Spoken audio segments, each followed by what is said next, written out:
கண்களை மூடி நாம் ஆண்டவரை நோக்கி பார்க்கலாம். ஆண்டவரே, இந்த காலை வேளைக்காய் நன்றி செலுத்துகிறோம். இந்த ஓய்வு நாளின் காலையிலே, இந்த மாதத்தினுடைய முதலாவது ஓய்வு நாளில் நாங்கள் இங்கு கூடி வர நீர் கொடுத்த கிருபைக்காய் நன்றி செலுத்துகிறோம். இந்த காலை ஆராதனையவும் நாங்கள் உடைய கரத்தில் ஒப்புக் கொடுக்கிறோம். துவக்கம் முதல் முடிவு வரை உடைய பரிசுத்த ஆவியானவர் எங்களை ஆட்கொண்டு நடத்தும்படியாய் ஜெபிக்கிறோம். அவரே, பாடல் வேலை, செய்தியின் வேலை ஒவ்வொன்றிலும் நீர் எங்களோடு இடைபடும் என்ன நோக்கத்தோடு இன்று எங்களை அழைத்து வந்திருக்கிறீரோ அந்த நோக்கத்தை இன்று எங்கள் நடுவிலே நீர் நிறைவேற்றும்படியாய் ஜெபிக்கிறோம். ஆசீர்வதியும் வழி நடத்தும் இயேசுவின் நாமத்தில் ஜெபிக்கிறோம் பிதாவே, ஆமென். அப்பொழுது ஒரு பாடலை பாடுவோம். முழு இரவு ஜெப வீரர் பாடல் புஸ்தகத்தில் 190வது பாடல், 190வது பாடல். எனக்கு ஒத்தாசை வரும் பர்வதம் நேராய் என் கண்களை ஏறெடுப்பேன். 4 சரணங்களை நாம் பாடி ஆண்டவரை ஆராதிக்கலாம்.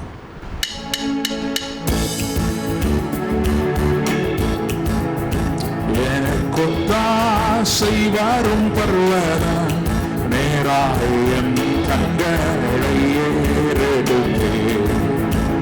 எனக்கு ஒத்தாசை வரும் பர்வதம் நேராய் என் கண்களை ஏறெடுப்பேன். வானமும் பூமியும் படைத்த வல்ல தேவனிடம் இருந்தே, வானமும் பூமியும் படைத்த எண்ணுக்கு அடங்கான நன்மைகள் வருமே என் கண்கள் ஏறெடுப்பேன். எண்ணுக்கு அடங்கான நன்மைகள் வருமே என் கண்கள் ஏறெடுப்பேன். எனக்கு ஒத்தாசை வரும் பர்வதம் நேராய் என் கண்களை ஏறெடுப்பேன். எனக்கு ஒத்தாசை வரும் பர்வதம் நேராய் என் கண்களை ஏறெடுப்பேன். மலைகள் பெயர்ந்தகன்றிடினோ, நிலை மாறி புவி அகன்றிடினோ, மலைகள் பெயர்ந்தகன்றிடினோ, மாறிடுமோ அவர் கிருபை என்னாலும் ஆறுதல் எனக்கவரே. மாறிடுமோ அவர் கிருபை என்னாலும் ஆறுதல் எனக்கவரே. எனக்கு ஒத்தாசை வரும் பர்வதம் நேராய் என் கண்களை ஏறெடுப்பேன். எனக்கு ஒத்தாசை வரும் பர்வதம் நேராய் என் கண்களை ஏறெடுப்பேன். என் காலை தள்ளாடவோட்டான் என்னை காக்கும் தேவன் உறங்கார். என் காலை தள்ளாடவோட்டான் இஸ்ரவேலை காக்கும் தேவன் ராப்பகல் உறங்காரே.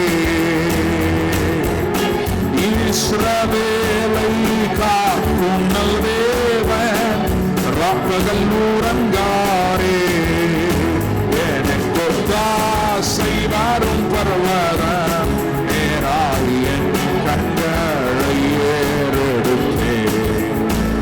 எனக்கு ஒத்தாசை வரும் பர்வதம் நேராய் என் கண்களை ஏறெடுப்பேன். வலப்பக்கத்தில் நீழல்லவரே, வலுவாமல் காப்பவர் அவரே. வலப்பக்கத்தில் நீழல்லவரே, சூரியன் பகலில் சந்திரன் இரவில் சேதப்படுத்தாதே. சூரியன் பகலில் சந்திரன் இரவில் சேதப்படுத்தாதே. எனக்கு ஒத்தாசை வரும் பர்வதம் நேராய் என் கண்களை ஏறெடுப்பேன்.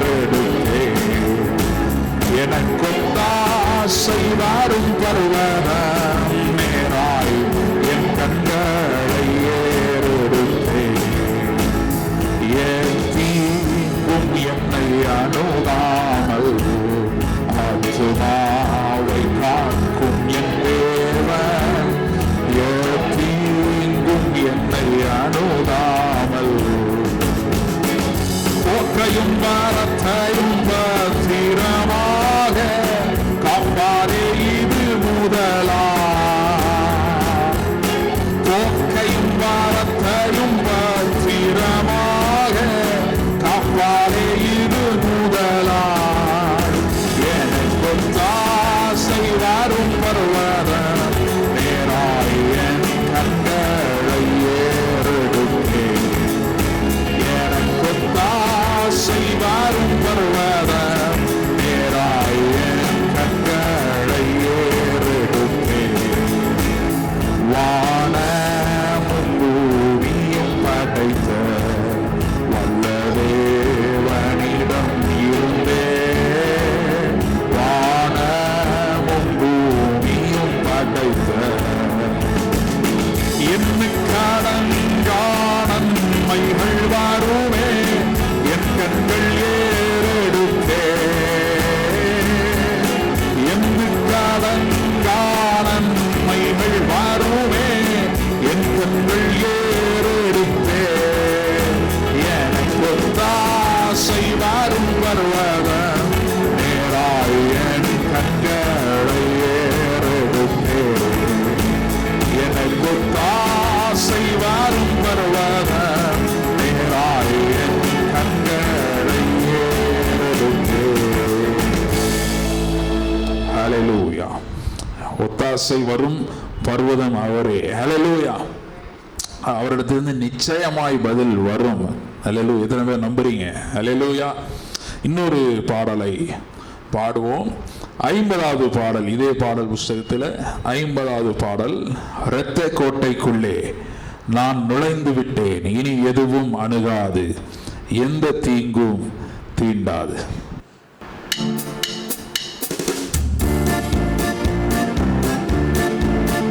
இரத்த கோட்டைக்குள்ளே நான் நுழைந்து விட்டேன், இனி எதுவும் அணுகாது, எந்த தீங்கும் தீண்டாது. இரத்த கோட்டைக்குள்ளே நான் நுழைந்து விட்டேன், இனி எதுவும் அணுகாது, எந்த தீங்கும் தீண்டாது.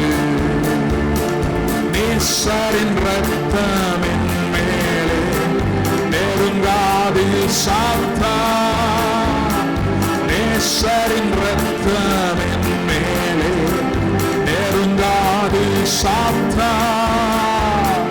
பாசமாய் சிலுவையில் பலியானார், பாவத்தை வென்று விட்டார். இயேசு பாசமாய் சிலுவையில் பலியானார், பாவத்தை வென்று விட்டார். இரத்த கோட்டைக்குள்ளே நான் நுழைந்து விட்டேன், இனி எதுவும் அணுகாது, எந்த தீங்கும் தீண்டாது.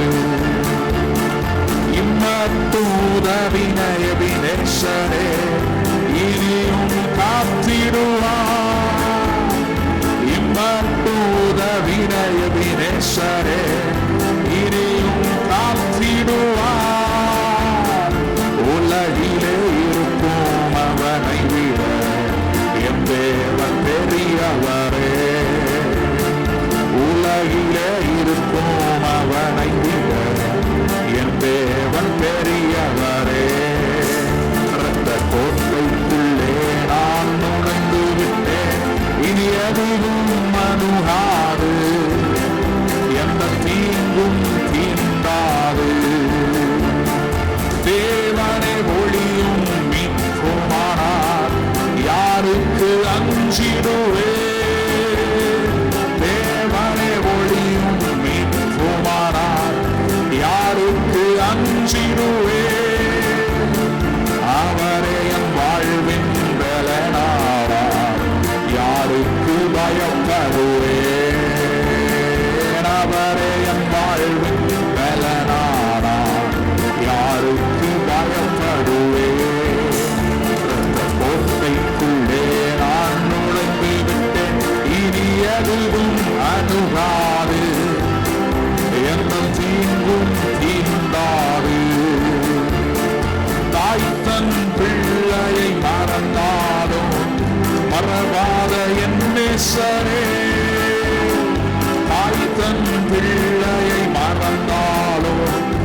மறவாத என் நேசரே, ஆயனை போல நடத்துகிறீர், அபிஷேகம் செய்கின்றீர். என்னை ஆயனை போல நடத்துகிறீர், அபிஷேகம் செய்கின்றீர். ரத்த கோட்டைக்குள்ளே நான் நுழைந்து விட்டேன், இனி எதுவும் அணுகாது, எந்த தீங்கும் தீண்டாது.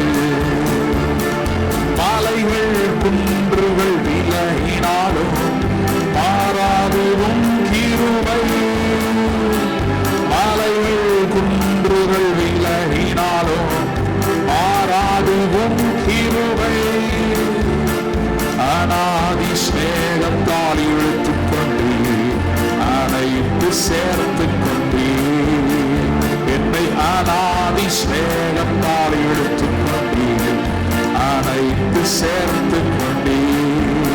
இரத்த கோட்டைக்குள்ளே நான் நுழைந்து விட்டேன், இனி எதுவும் அணுகாது, எந்த தீங்கும் தீண்டாது. இரத்த கோட்டைக்குள்ளே நான் நுழைந்து விட்டேன், இனி எதுவும் அணுகாது, எந்த தீங்கும் தீண்டாது. ஹல்லேலூயா. அப்படி எழும்பி நின்று ஆண்டவரை ஆராதிக்கலாம். முடிந்தவர்கள் எழும்பி நிற்கலாம். Thank you Lord, thank you Lord, thank you Lord, thank you Jesus. அவருடைய பிரசன்னத்தில் வரவேற்போம். Hallelujah, thank you Jesus, thank you Lord. பெரிய பர்வதமே, நீ மாத்திரம் செருபாபேலுக்கு முன்பதாய் நீ சமபூமி ஆவாய் என்று வேதம் சொல்லுகிறது. இன்று நம் முன் நிற்கிற பர்வதங்கள் அவருடைய பிரசன்னத்திலே மெழுகு போல உருகும். Thank you Jesus, hallelujah, hallelujah,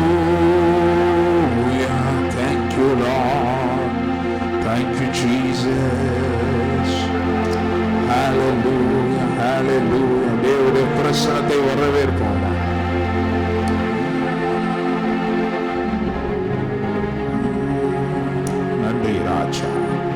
ஆவியானவர் எங்கேயோ அங்கே விடுதலை உண்டு என்று வேதம் சொல்லுகிறது. அவரை ஆராதிக்கிற நேரத்தில் அவருடைய பிரசன்னம் நம்மை சூழ்ந்து கொள்ளுகிறது. Hallelujah, thank you Lord. வரவேண்டும் தேவ ஆவியே எங்கள் மத்தியிலே, வரவேண்டும் தேவ ஆவியே எங்கள் உள்ளத்திலே, ஆட்கொள்ளும் ஐயா அபிஷேகியோ, அனல் மூட்டும் ஐயா அனல் மூட்டும், ஆட்கொள்ளும் ஐயா அபிஷேகியோ, அனல் மூட்டும் ஐயா அனல் மூட்டும். வரவேண்டும் தேவ ஆவியே எங்கள் மத்தியிலே, வரவேண்டும் தேவ ஆவியே எங்கள் உள்ளத்திலே,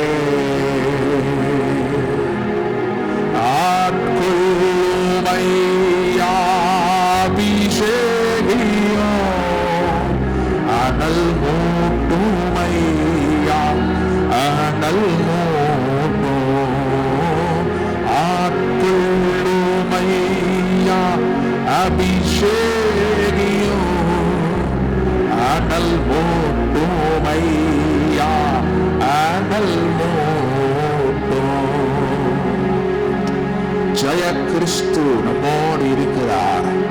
Thank you Lord, hallelujah, அவருடைய பிரசனத்தை இப்படியே வரவேற்போம். இந்த மாதம் முழுவதிலும் அவருடைய பிரசனம் நம்மை சூழ்ந்து கொள்ள போகிறது. ஹalleluya, hallelujah, hallelujah. நன்றி ராஜா, நன்றி ராஜா, நன்றி ராஜா. Hallelujah, thank you Jesus. Hallelujah, thank you Lord. தாழ்மை உள்ளவனிடம்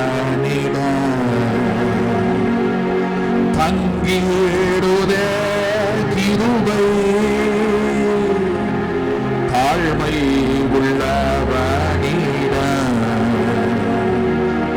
தங்கிடுதே கிருபை, வாழ்நாள் எல்லாம் அது போதுமே, சுகமுடன் நல்பலமுடன் சேவை செய்ய கிருபை தாருமே, சேவை செய்ய கிருபை தாருமே. தம் கிருபை பெரிதல்லோ என் ஜீவனிலும் அதே, இம்மட்டும் காத்ததுவே இன்னும் தேவை கிருபை தாருமே, இன்னும் தேவை கிருபை தாருமே. வனாந்திரத்திலே அவருடைய ஜனங்களை நடத்தினவர், ஓங்கிய புயம் பலத்த கரம் அவருடைய ஜனங்களை நடத்தினது அதே தேவன். இந்த தேவன் என்றென்றைக்கும் உள்ள சதா காலங்களிலும் நம்முடைய தேவன். மரண பரியந்தம் நம்மை நடத்துவார் என்று வேதம் சொல்கிறது. Thank you Lord, நம்மை நடத்துகிற தேவன் நம்மோடு இருக்கிறார். Thank you Lord, thank you Lord.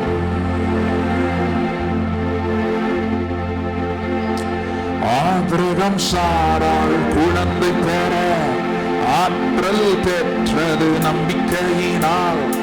Abraham சாராள் குழந்தை பெற ஆற்றல் பெற்றது நம்பிக்கையினால். வாக்குத்தத்தம் செய்தவர் நம்பத்தக்கவர், உன் இயக்கமெல்லாம் எப்படியும் நிறைவேற்றுவார். வாக்குத்தத்தம் செய்தவர் நம்பத்தக்கவர், உன் இயக்கமெல்லாம் எப்படியும் நிறைவேற்றுவார். பயம் வேண்டாம், பீதி வேண்டாம், படைத்தவர் உன்னை நடத்தி செல்வார். பயம் வேண்டாம், பீதி வேண்டாம், படைத்தவர் உன்னை நடத்தி செல்வார். நம்பிக்கையினால் நீ வாழ்வு பெறுவாய், நம்பனே நீ பயப்படாதே. நம்பிக்கையினால் நீ வாழ்வு பெறுவாய், நண்பனே நீ பயப்படாதே. ஆடையை தொட்டால் நலம் பெறுவேன் என்று அறிக்கை செய்து சுகம் அடைந்தாள். ஆடையை தொட்டால் நலம் பெறுவேன் என்று அறிக்கை செய்து சுகம் அடைந்தாள். ஒரு துளி சந்தேகமில்லாமலே ஓடிவா இயேசு இன்று சுகம் தருவார். ஒரு துளி சந்தேகமில்லாமலே ஓடிவா இயேசு இன்று சுகம் தருவார். பயம் வேண்டாம், பீதி வேண்டாம், படைத்தவர் உன்னை நடத்தி செல்வார். பயம் வேண்டாம், பீதி வேண்டாம், படைத்தவர் உன்னை நடத்தி செல்வார். நம்பிக்கையினால் நீ வாழ்வு பெறுவாய், நண்பனே நீ பயப்படாதே.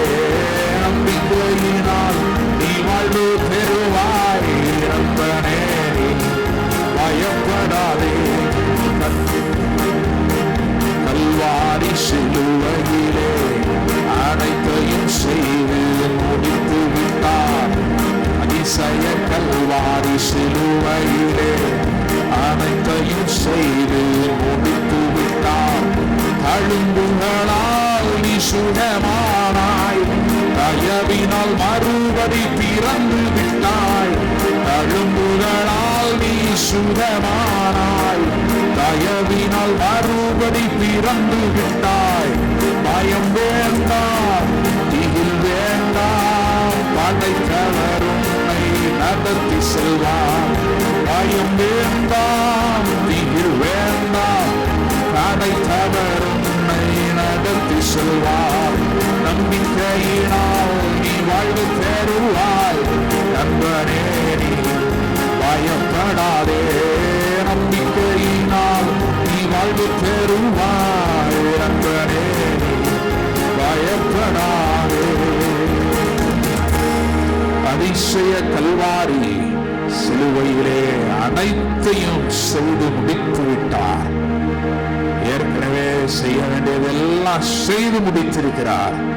நீ விசுவாசித்தால் தேவ மகிமையை காண்பா என்று வேதம் சொல்லுகிறது. Thank you Lord, hallelujah, thank you Jesus, thank you Jesus, hallelujah, thank you Lord.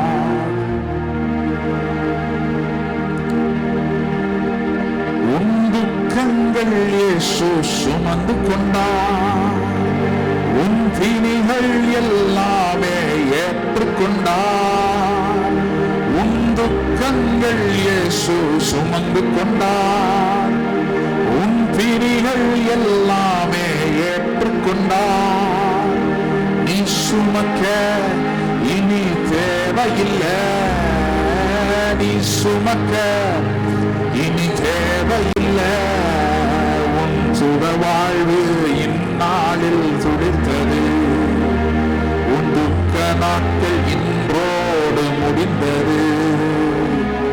துன்பமா துயரமா அது தண்ணீர் பட்ட உடை தோன்றதம்மா. துன்பமா துயரமா அது தண்ணீர் பட்ட உடை தோன்றதம்மா. காற்றடிச்சா வெயில் வந்தா காய்ந்து போய்விடும், கலங்காதே. காற்றடிச்சா வெயில் வந்தா காய்ந்து போய்விடும், கலங்காதே. உதிக்கிற ஒளியினிடத்திலே ராஜாக்கள் நடந்து வருவார்கள் என்று வேதம் சொல்லுகிறது. மகிமை உதிக்கிற நாட்களில் தேங்க்யூ லார்ட், தேங்க்யூ லார்ட். அவருடைய மகிமை நம்மேல காணப்படுகிறது. இருள் பூமியை, காரிருள் ஜனங்களை மூடும்.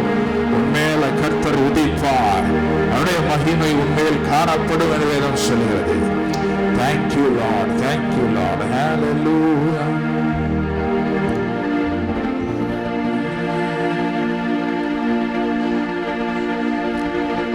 பாதம் என்றும் கல்லில் இடராமல் கரங்களில் தாங்கிடுவார் தூதர். பாதம் என்றும் கல்லில் இடராமல் கரங்களில் தாங்கிடுவார் தூதர்.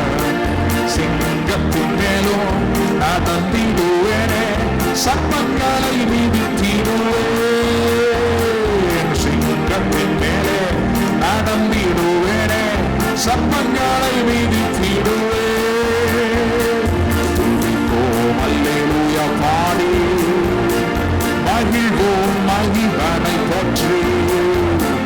துதிப்போம் அல்லேலூயா பாடி, மகிழ்வோம் மகிழ்வனை போற்றி. ஓ மகிமை தேவ மகிமை, தேவ தேவனுக்கே மகிமை. அல்லேலூயா மகிமை தேவ மகிமை, தேவ தேவனுக்கே மகிமை. அஞ்சிடே இருளிலே என்றோம், நடமாடும் கொள்ளை நோயை கண்டுவோம். அஞ்சிடே இருளிலே என்றோம், நடமாடும் கொள்ளை நோயை கண்டுவோம். பயங்கரத்திற்கும் பறக்கும் அம்பிற்கும் பயந்திரன் ஜெயித்திடுவேன். பயங்கரத்திற்கும் பறக்கும் அம்பிற்கும் பயந்திரன் ஜெயித்திடுவேன்.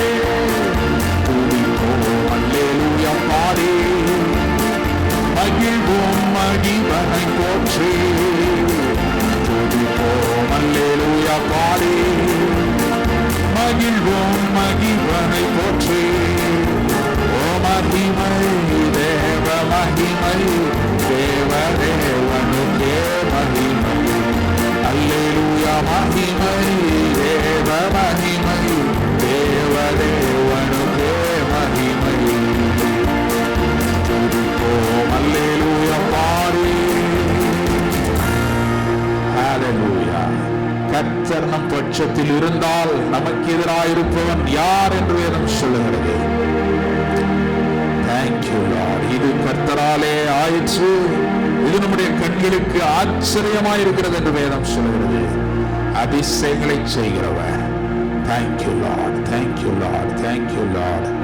ஹல்லேலூயா. Thank you lord. தேவனுடைய பிரசன்னத்துல நம்ம ஒப்பு கொடுப்போம். Thank you Lord.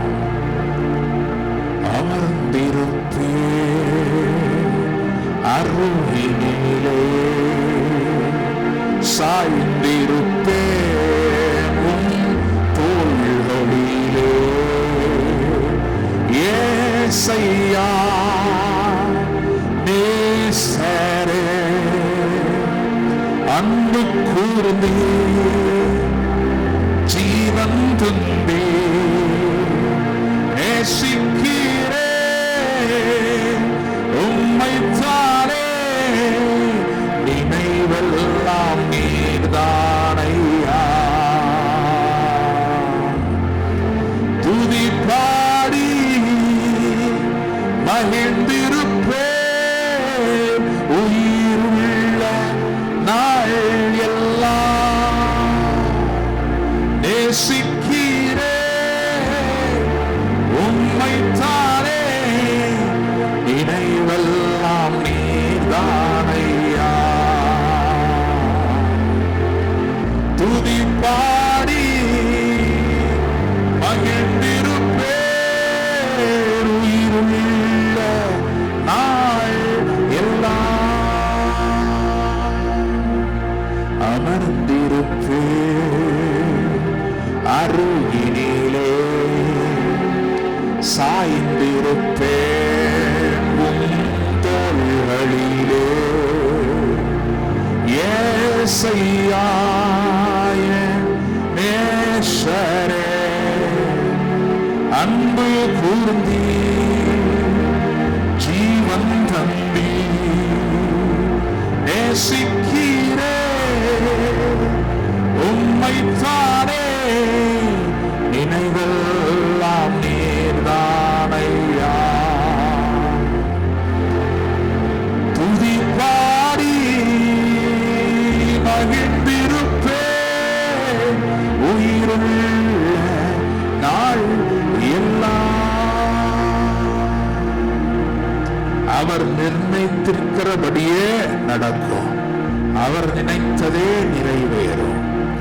யோசனையில் பெரியவர், செயல்களிலே வல்லவர். அவருடைய பலிபீடத்தில் நம்மை படைப்போம். பரிசுத்தமும் பிரியமுமான ஜீவ பலியாய் நம்மை படைப்போம். இதுவே நீங்கள் செய்யத்தக்க புத்தியுள்ள ஆராதனை என்று வேதம் சொல்கிறது. பரிசுத்தமாய் படைப்போம், பிரியமான பலியாய். அவருக்கு பிரியமானது என்ன என்பதை அறிந்து அதை செய்கிறவர்களாய் நம்முடைய சரீரங்களை மாற்றி அமைக்கிற பரிசுத்த ஆவியானவருடைய ஆளுகைக்கு நம்ம ஒப்பு கொடுப்போம். நம்மிடம் பலன் இல்லை, ஆனால் அவருடைய பலன் நம்முடைய பலவீனத்தில் பூரணமாய் விளங்குகிறது. அவருடைய பரிசுத்த ஆவியானவர் நம்மை ஆட்கொண்டு பிரியமானவைகளை செய்கிறவர்களாய் நம்மை மாற்றுகிறார். தேவ பிரியராய் நம்மை மாற்றுகிற பரிசுத்த ஆவியானவர் அவருடைய ஆளுகைக்கு நம்மை ஒப்பு கொடுப்போம். ஆண்டவரே நன்றி செலுத்துகிறோம். ஆலயத்தில் ஒரு நாள் மேலானது 1000 நாட்களை பார்க்கிலும் உடைய பிரகாரங்களில் ஒரு நாள் மேலானது என்று வேதம் சொல்லுகிறது. உடைய கரத்திலே நாங்கள் ஒப்பு கொடுக்கிறோம். எங்களோடு பேசும் இடைவெளும் பரிசுத்த ஆவியானவருடைய ஆளுகைக்கு எங்களை ஒப்பு கொடுக்கிறோம். இயேசுவின் நாமத்தில் ஜெபிக்கிறோம் பிதாவே, ஆமென் ஆமென். நாம் அமர்ந்து கொள்ளுவோம். இப்பொழுதும் சாட்சி இருந்தால் நீங்கள் எழுந்தின்று சொல்லலாம். கர்த்தர் உங்கள் வாழ்க்கையிலே நன்மை செய்திருப்பார் என்றால் சபை நடுவில் நீங்கள் எழுந்து நின்று சொல்லலாம். யாருக்காவது இருக்கா? சரி, இல்லை என்றால் நம்ம ஆராதனையின் மற்ற பகுதிக்கு நேராக செல்லலாம். தேவனுக்கு என்று படைக்கிற நேரம் அப்படியே கரத்திலே காணிக்கை எடுத்து வைத்துக் கொள்ளுவோம், ஜெபிக்கலாம். ஆண்டவரே உங்கள் நன்றி செலுத்துகிறோம். கொடுங்கள், அப்பொழுது உங்களுக்கு கொடுங்கள் நீர் சொன்னீர். முதலாவதாக எங்களை உங்களுடைய பலிபீடத்தில் நாங்கள் படைக்கிறோம். எங்களுடைய பணத்தை விட எங்களுடைய ஆத்மா விலையேற பெற்றதாக இருக்கிறது. உலகம் முழுவதும் நாங்கள் ஆதாயம் பண்ணினாலும் ஆத்மாவை நஷ்டப்படுத்தினால் அதனால் எங்களுக்கு லாபம் இல்லை என்று வேதம் சொல்லுகிறது. எங்களை ஜீவ பலியாய் உங்களுடைய பலிபீடத்தில் படைக்கிறோம். பின்பு இந்த காணிக்கை உமக்கு என்று கொடுக்கிறோம். ஆபேலையும் அவனுடைய காணிக்கையும் அங்கீகரித்து ஆசீர்வதித்த தேவன் 100 மடங்கான பெருக்கத்தை எங்களுடைய வாழ்க்கையிலும் பொருளாதார செழிப்பையும் நீர் கட்டளிடுகிறதுக்காக நன்றி செலுத்துகிறோம். கை செய்கிற காரியங்களில் 100 மடங்கான ஆசீர்வாதம் உண்டாகிறதுக்காக நன்றி. ஆசீர்வதிங்க, வழி நடத்துங்க. இயேசுவின் நாமத்தில் ஜெபிக்கிறோம் பிதாவே, ஆமென், ஆமென். அப்பொழுது ஒரு பாடல் பாடுகிற நேரத்தில் காணிக்கை படைக்கலாம்.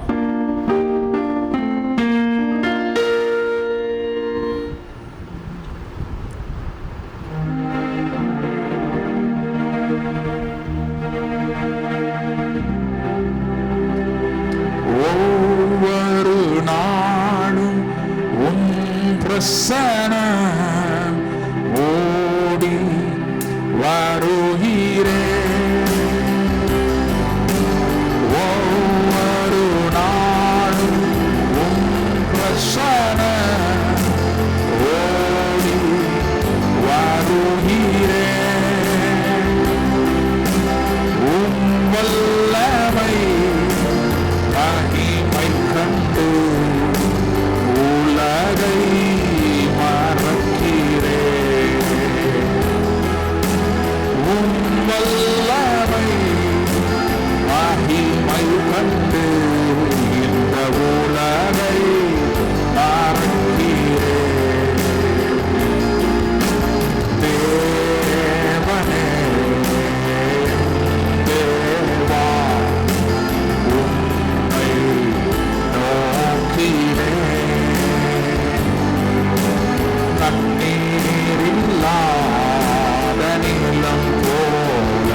ஒரு சில அறிவிப்புகளை கேட்கலாம்.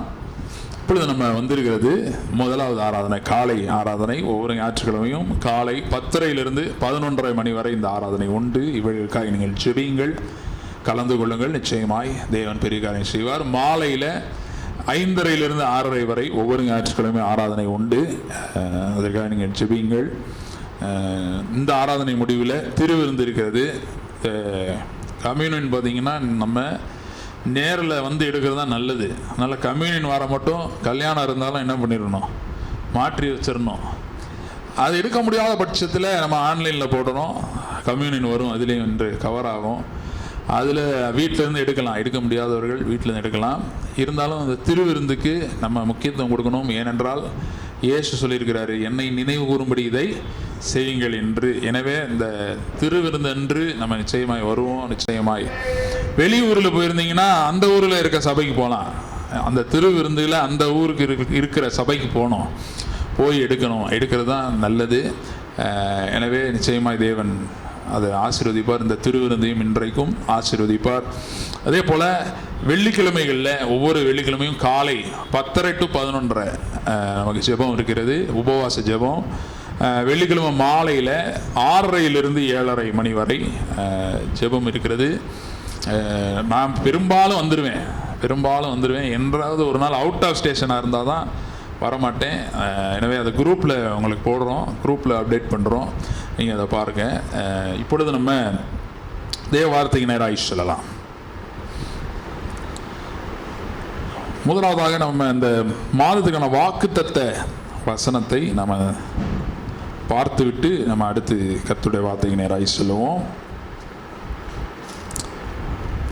இது ஏற்கனவே நம்ம ஒரு போன வருஷம் நினைக்கிறேன் வாக்குத்தத்தமாக கொடுத்தோம். அந்த வசனத்தை தான் இன்னைக்கு நம்ம பார்க்க போகிறோம். ஆகாய் 2வது அதிகாரம் 9வது வசனம், அதை நான் வாசிக்கிறேன், எல்லாம் எடுத்துக்கங்க. ஆகாய் தீர்க்க தரிசன புஸ்தகம், ஆகாய் தீர்க்க தரிசன புஸ்தகம் 2வது அதிகாரம், அதில் 9வது வசனத்தை நான் வாசிக்கிறேன். முந்தின ஆலயத்தின் மகிமையை பார்க்கிலும் இந்த பிந்தின ஆலயத்தின் மகிமை பெரிதாயிருக்கும் என்று சேனைகளின் கர்த்தர் சொல்லுகிறார்.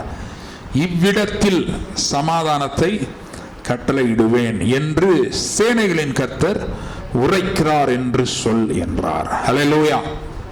முந்தின ஆலயத்தின் மகிமை, அப்புறம் பிந்தின ஆலயத்தின் மகிமை, 2 மகிமையை சொல்லுகிறது இந்த வசனங்கள். முந்தின ஆலயத்தின் மகிமை என்றால் சாலமோன் கட்டின ஆலயம். அந்த ஆலயத்தில் பார்த்தீங்கன்னா மகிமை நிரப்பினது, ஷெக்கினா மகிமை அந்த ஆலயம் முழுவதையும் நிரப்பினது. அதோடைய மகிமையுடைய விளைவு என்னன்னா, தானியேல் சொல்கிறான், சாலமோன் சொல்கிறான், சிறைப்பட்டு யாராவது போயிட்டு அங்கேருந்து இந்த ஆலயத்துக்கு நேர ஜெபம் பண்ணா அந்த சிறையிருப்பு என்ன பண்ணுவோம், மாறும். அல்லேலூயா. அப்போ அந்த ஆலயத்தோட ரீச் பாருங்க. பாபிலோன் தேசத்தில் தானியேல் இருந்துட்டு அங்கேருந்து என்ன பண்ணுறான், ஜெபம் பண்ணுறான். கர்த்தர் இஸ்ரவேலுடைய சிறையிருப்பு என்ன பண்ணுறாரு, 70வது ஆண்டின் முடிவில் திருப்புகிறார். அல்லேலூயா. அப்போ அந்த ஆலயத்தினுடைய மகிமை அவ்வளோ பெருசாக இருக்கும். பிந்தின ஆலயத்தின் மகிமை எப்படி இருக்குமா, அதை விட பெருசு. பாருங்க, நான் ஏற்கனவே சொல்லியிருக்கேன் பிரசங்கத்தில், மோசே மலைக்கு போயிட்டு வரேன். அதுதான் முந்தின ஆலயத்தின் மகிமை என்னன்னு பாருங்க. மோசே டைமில் ஆசரிப்பு கூடாரம் இருந்தது.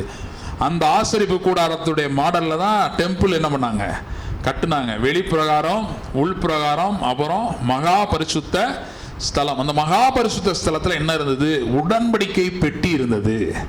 ஹல்லேலூயா. இதுதான் பழைய ஆலயத்தின் மகிமை. அது என்ன பண்ணுச்சு, மோசே போய் மலைக்கு போயிட்டு வரான்.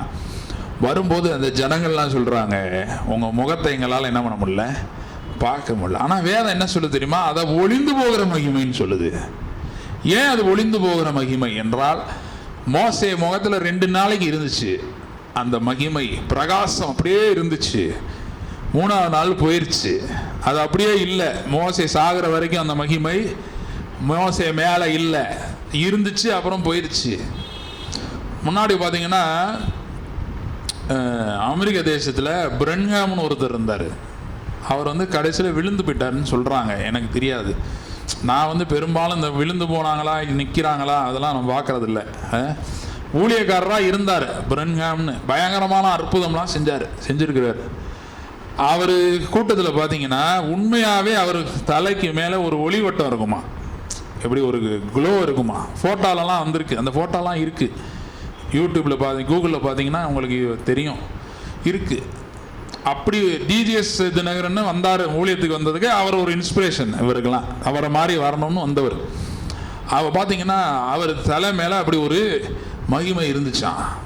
ஆனால் இந்த வேதத்தில் சொல்லப்பட்டிருக்கிற மகிமை அதுவும் மகிமை தான். ஆனால் வேதத்தில் சொல்லப்பட்டிருக்கிற மகிமை மோசேயுடைய முகத்தில் இருந்து போன அந்த ஒளிந்து போன மகிமை அல்ல. இன்று இந்த பிந்தின ஆலயத்தின் மகிமை என்பது ஆலயமாகிய நமக்குள் இருக்கிற கர்த்தருடைய மகிமை. ஹல்லேலூயா.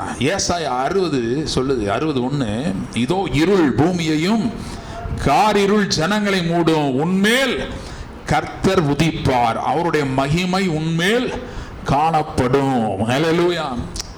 ஆலயத்தில் இருக்கிற ஒரு மகிமை நபர், ஒரு பர்சன் மேல அந்த க்ளோரி வருது.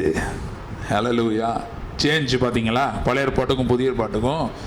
அதனால தான் புதிய ஏற்பாட்டில் இந்த கட்டடம் இது புனிதமான கட்டடம் கிடையாது. நம்மலாம் வந்திருக்கனால தான் இது புனிதமான கட்டடம். ஹல்லேலூயா. ஆலயம், ஒவ்வொரு ஆலயமும் இங்கே வந்திருக்கனால தான் இது ஆலயம்.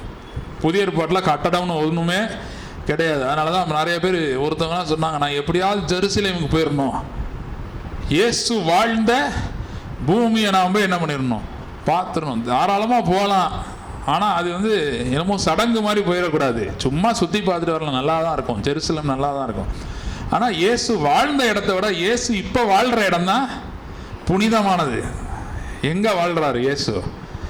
நீங்களே ஜீவனுள்ள தேவனுடைய ஆலயம். அப்போ யோசிச்சு பாருங்க, பழைய மகிமை ஒரு மோசேயுடைய முகத்தில் பட்ட போது அந்த ஜனங்கள் யாராலையும் பார்க்கவே முடியல. எந்த அளவுக்கு சொல்லிட்டாங்கன்னா, ஒருவேளை அது ஒரு சகிக்கக்கூடியதாக இருந்துச்சுன்னா கொஞ்சம் தள்ளி நின்றுக்கிறோன்னு இருப்பாங்க. அந்த பிரகாசம் அப்படியே சூரியன் மாதிரி இருக்கவும் அவங்க சொல்லிட்டாங்க, இது வேறு வழி இல்லை, நீங்கள் தான் என்ன பண்ணி ஆகணும். இப்போ சூரியன் ரொம்ப உக்கிரமாக இருக்குன்னா நம்ம கூலர்ஸ் போட்டு போகிறோம்ல கண்ணாடி, அந்த மாதிரி அவன் மோசே என்ன பண்ணிட்டான், முகத்தை மூடினான். ஆனால் அது ஒளிந்து போகிற மகிமையா, ஏன்னா அதால் ஜீவனை கொண்டு வர முடியல. ஆனால் இந்த மகிமை என்ன பண்ண போகுது, ஜீவனை கொண்டு வர போகுது. அப்போ பக்கத்தில் சொல்லுங்க, என் மேலே இருக்குது மகிமை, என் வீட்டுக்குள்ளே வந்துருச்சு, என் குடும்பத்துக்குள்ளே வந்துருச்சு. ஹல்லேலூயா. இங்கே பாருங்கள், பழைய ஏற்பாட்டு மகிமை பாபிலோன் தேசத்துலேருந்து ஒருத்தன் ஜன்னலை திருப்பி ஜெபம் பண்ணுறான், வயர்லெஸ்ஸாக கனெக்ட் ஆகுது. ஹல்லேலூயா.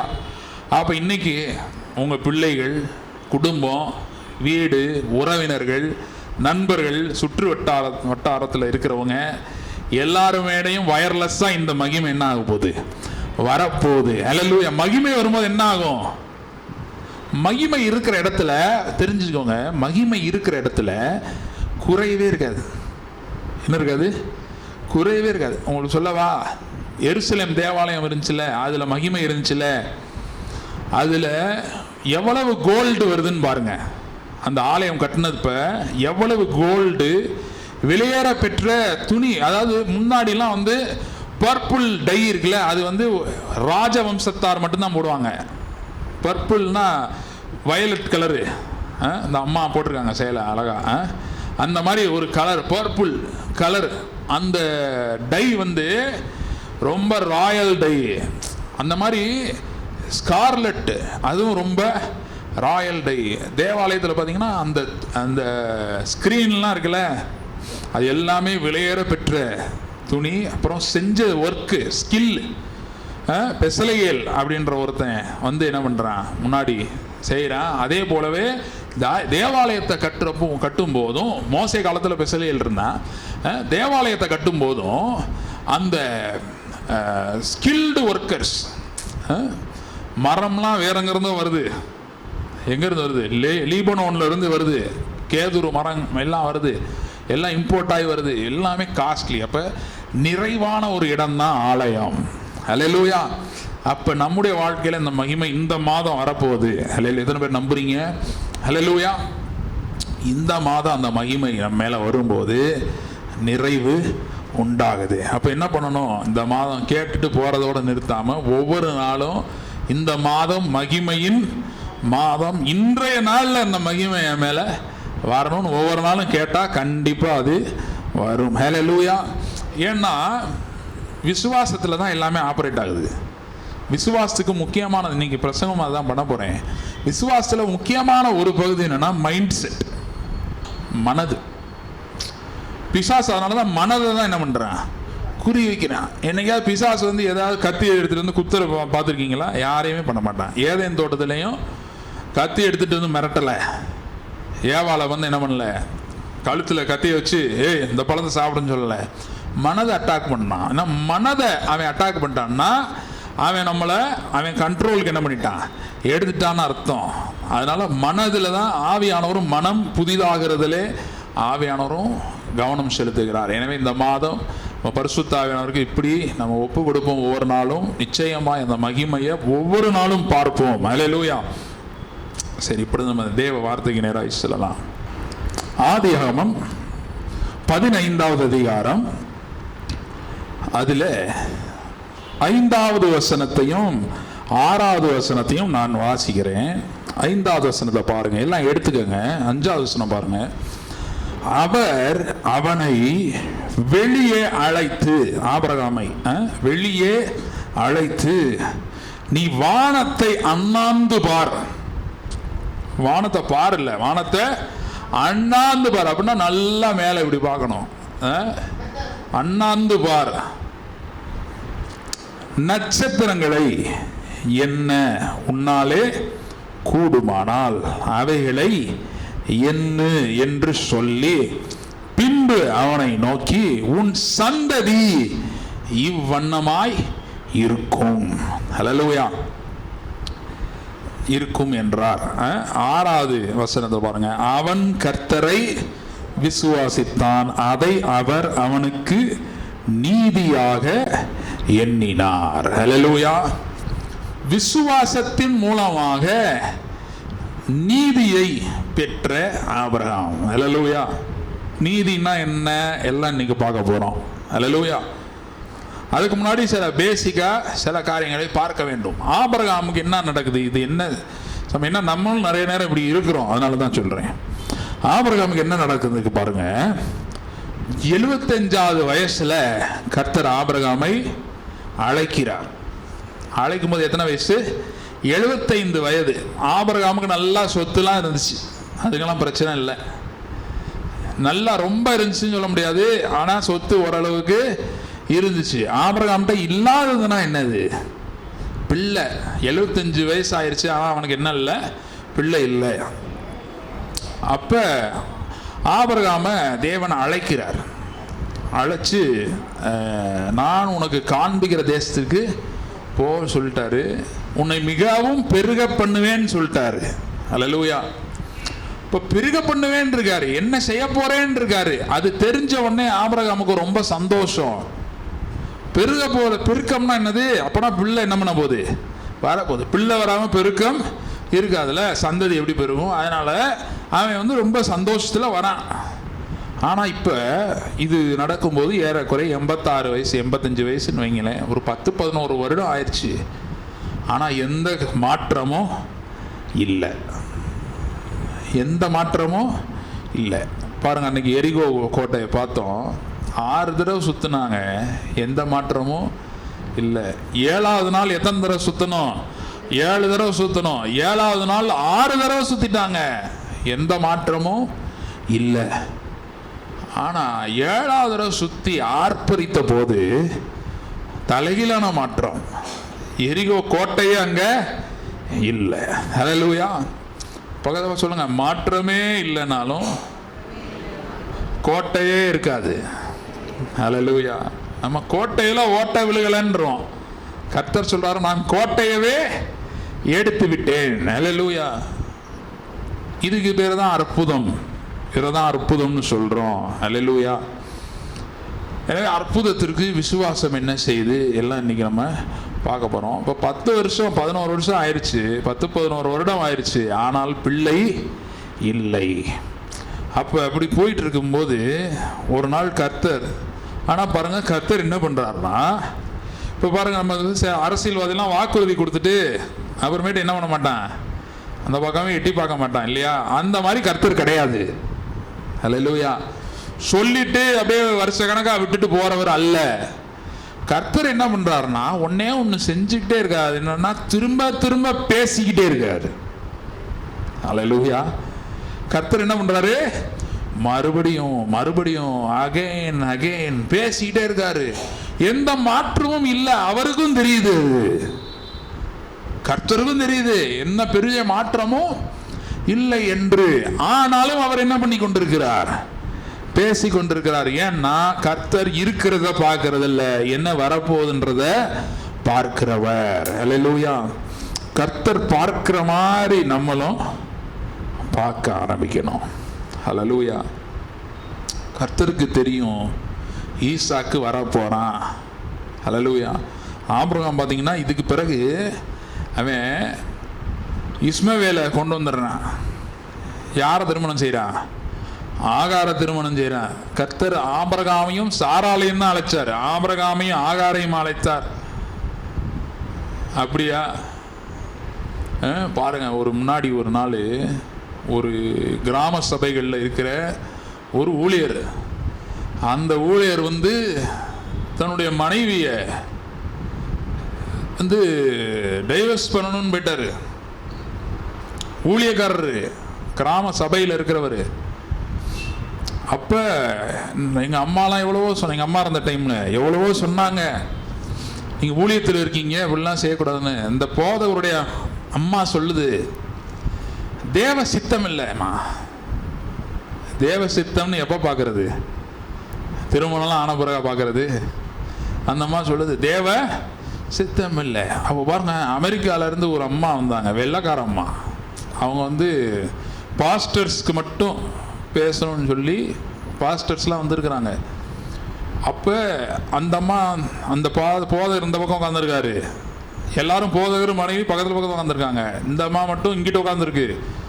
இவர் தனியாக அந்த பக்கம் உட்காந்துருக்காரு. இந்த இடம் தான், இதே இடம் தான். அந்த அம்மா வந்துச்சு. இந்த ஜெபம்லாம் ஒன்றுமே பண்ணலை. எடுத்தோடனே என்ன சொல்லு தெரியுமா, அவர் எழுப்பி விட்டுச்சு. எழுப்பி விட்டு இந்த அம்மாவையும் எழுப்பி விட்டுச்சு. இவங்க கணவன் மனைவி ஒன்றும் தெரியாது அவங்களுக்கு. அப்போ தான் உள்ளே நுழையிறாங்க. அவங்க இங்கே மதுரையில் சுனிதா சுகுமார்னு ஒரு அக்கா இருக்காங்க. உங்களுக்கெல்லாம் தெரியும், நிறைய பேருக்கு தெரிஞ்சிருக்கும், அக்காக்கெல்லாம் தெரியும். அவங்க அவங்க இதில் அந்த துதி ஊழியத்தில் ஒரு மீட்டிங் முடிச்சுட்டு நேரம் இங்கே வராங்க. வந்த உடனே ஜெபம்லாம் பண்ணல. இந்த வரை எழுப்பி விட்டாங்க, அந்த அம்மாவை எழுப்பி விட்டாங்க. 2 பேரும் எழுப்பி விட்டு என்ன சொன்னாங்க தெரியுமா, இவங்க தான் உங்களுக்கு மனைவி, இவர் தான் உங்களுக்கு கணவர் அப்படின்னு சொன்னாங்க. இது மற்றவங்களுக்கெல்லாம் தெரியும், என்ன பிரச்சனை போயிட்டு இருக்கு, மற்ற போதகர்களுக்கெல்லாம் தெரியும்.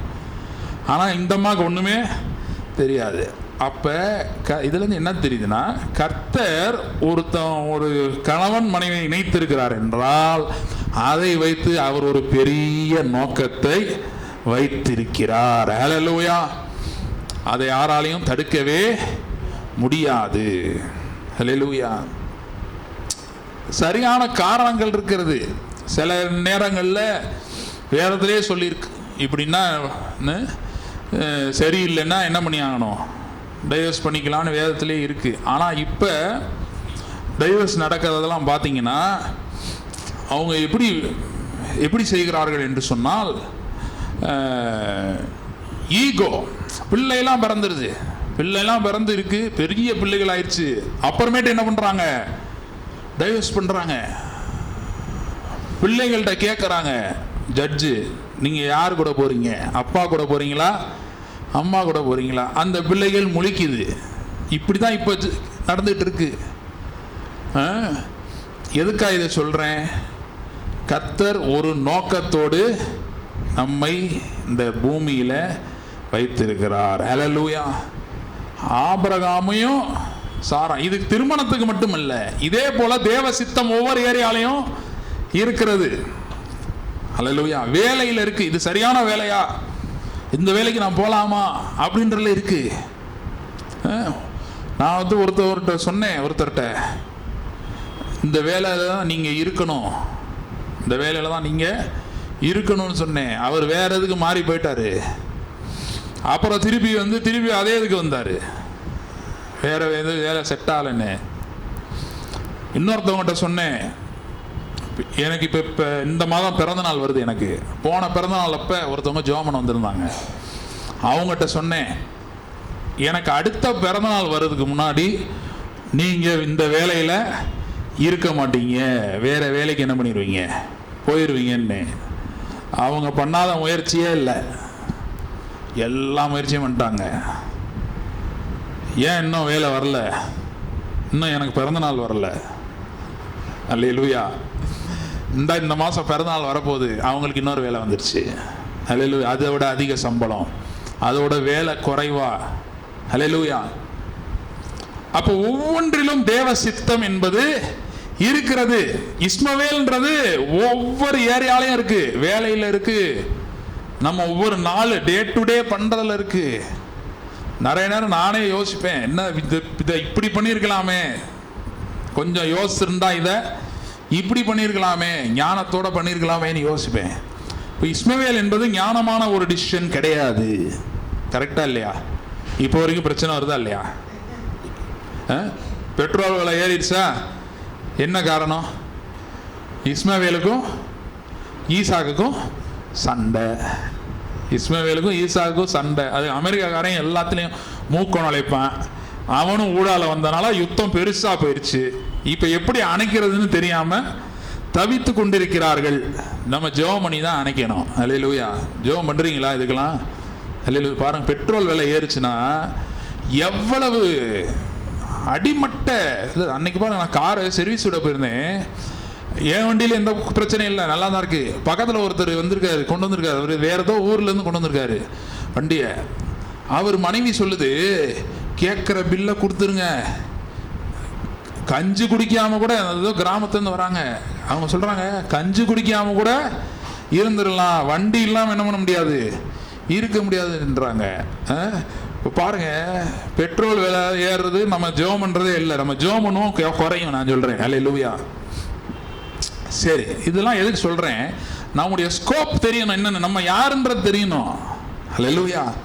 ஒரு எஸ்தர் உபவாசம் பண்ணி சாம்ராஜ்யத்திலே என்ன நடந்தது, மாற்றம் நிகழ்ந்தது. அப்படிதான் நம்மளை வச்சிருக்கிறாரு. நமக்கு நிறைய நேரம் தெரிய மாட்டேங்குது. எஸ்தர் அம்மா போகாம உட்காந்துருந்தா என்ன இருக்கும்? அப்படிதான் இருக்கும் நம்ம. அல்லேலூயா. தேவ சமூகத்துக்கு போங்க, ராஜாதி ராஜா அவருடைய சமூகத்திற்கு எதிர்பார்ப்போட போவோம். அல்லேலூயா. அப்படிதான் ஆபிரகாம் வந்திருக்கிறான். 15ஆம் அதிகாரம் 1 வசனம், கர்த்தரே பேசுறாரு அவனை கூப்பிட்டு. அல்லேலூயா.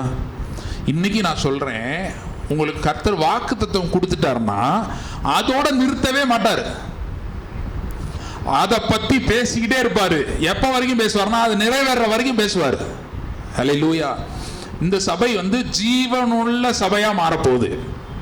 அல்லேலூயா. இந்த ஆண்டு என்ன ஆண்டு சொல்லியிருக்கோம்? உலர்ந்த எலும்பு. இது உலர்ந்த எலும்பு, உள்ள இருக்கிற எலும்பே உயிரடைய போகுது. அல்லேலூயா. வெறும் ஆத்துமா மட்டும் வர்றது மட்டும் இல்லை, நம்ம ஒரு பயணத்தில் இருக்கிறோம். அல்லேலூயா. தழும்புகளால் சுகமானீங்கன்னா அந்த சுகம் வர்ற வரை அவர் பேசிக்கொண்டே இருப்பார். அல்லேலூயா. எதற்கு பேசுகிறார்? அந்த விசுவாசம் வரணும். இப்போ நம்ம எந்த லெவலுக்கு வந்திருக்கிறோம்? மருந்து மட்டும் எடுத்துக்கிட்டு இருக்கிறோம். இப்போ மருந்தையும் எடுக்கிறோம், கர்த்தர்ட்டையும் வந்திருக்கிறோம். இனி அடுத்த ஒரு லெவல் இருக்கு. அதில் என்ன? எனக்கு மருந்தே தேவையில்லை. ஏன்? யார் சொன்னா? எங்க பார்த்தா டாக்டரே சொல்லிட்டாரு. அல்லேலூயா. எனக்கா மருந்து சில நேரம் அப்ளை ஆகுது. போன மாதம் இல்லை, ஒரு 3 வருஷத்துக்கு முன்னாடி வண்டி நான் சர்வீஸ் விட்டேன் காரை. அப்போ சொன்னா கிளச்சு சுத்தமாக போச்சு, நீங்கள் மாற்றணும் அப்படின்னா. அப்புறம் சொன்னால் ஒவ்வொரு தடவையும் சர்வீஸ் பண்ணும்போது சொல்லுவாங்க, 6 மாதத்துக்கு நான் என்ன பண்ணி வச்சுருக்கிறேன், ஓடுற மாதிரி வச்சுருக்கிறேன், இனி அப்புறமேட்டு நீங்கள் என்ன பண்ணிக்கலாம், மாற்றிக்கலாம், 6 மாதத்துக்கு பிறகு மாற்றுங்கன்னு சொன்னேன். எனக்கு அப்பயே டவுட்டு, ஒவ்வொரு தடவையும் 6 மாதம்ன்றானே, ஆனால் வண்டி ஓடுதேன். சரின்னு பார்த்தா இன்னொருத்தர் சொன்னார், சர்ச்சில் இருக்கிற ஒருத்தர் சொன்னார், ஒரு பிலீவர் இருக்கிறாரு, ஆத்தரைஸ் சர்வீஸ் சென்டரே வச்சுருக்கிறாரு, நீங்கள் அவர்கிட்ட ட்ரை பண்ணி பாருங்க அப்படின்னாரு. அவர்கிட்ட போனேன். அவர் பார்த்துட்டு என்ன சொன்னார் தெரியுமா? நீங்கள் இந்த கிளச்சை வச்சு இன்னும் 1,00,000 கிலோமீட்டர் ஓட்டலாம், இந்த கிளச்சு அப்படி இருக்குன்னாரு. அல்லேலூயா. கிளச்சு மாறிடுச்சா இல்லை ஆள் சரியில்லையா தெரியாது, ஆனால் ரிப்போர்ட் என்ன பண்ணிடுச்சு நமக்கு? இதை மாதிரி மாறும். அல்லேலூயா. இதை மாதிரி ஹெல்த்லேயும் மாறும். அல்லேலூயா. எனக்கு இன்னும் ஹெல்த்லலாம் மாறலை, கண்ணாடி போட்டு தான் இருக்கேன் பாருங்க. இதுலேயும் என்ன பண்ணும்? மாறும். நம்புறீங்களா இல்லையா? ஏன்னா ஒருத்தர் சொல்லுவார், கிணத்துல குதிச்சாச்சுன்னா நீந்தி தான் ஆகணும். அல்லேலூயா. அந்த மாதிரி it's a book of impossibilities, book of miracles. வேத புஸ்தகம் என்ன புஸ்தகம்? அற்புதங்களின் புஸ்தகம். எதற்கு எழுதி இருக்குன்னா, அவனுக்கு இப்படி நடந்திருக்கேன்னு படிச்சுட்டு போறதுக்கு இல்லை, இது மாதிரி எனக்கு நடக்கும் என்று நம்புவதற்கு. அல்லேலூயா. அதை நம்பும்போது நான் சொல்றது போல ட்ரூத்துடைய ஓவர்டோஸ், சத்தியத்தினுடைய டோசேஜ் கூட கூட ஆட்டோமேட்டிக்கா இன்னைக்கு மாசத்துக்கு பார்த்த மாதிரி அந்த மகிமை, உள்ள இருக்கிற மகிமை வெளியே வரதான் செய்யும். அல்லேலூயா. முகத்துல வந்துச்சு மகிமை மோசேக்கு. அந்த மாதிரி இன்னைக்கு உடல் உறுப்புகளுக்குள்ள மகிமை வரும்போது குறைகள் என்ன ஆகுது? நிறைவாய் மாறுகிறது. அல்லேலூயா. இப்படி ஒரு மூவ்மெண்ட் கடைசி காலத்துல இருக்கு. அது இப்போ வந்துருச்சுன்னு நான் சொல்றேன். அல்லேலூயா. இது சபை இல்லை, இது மூவ்மெண்ட், இது வந்துருச்சு. அல்லேலூயா.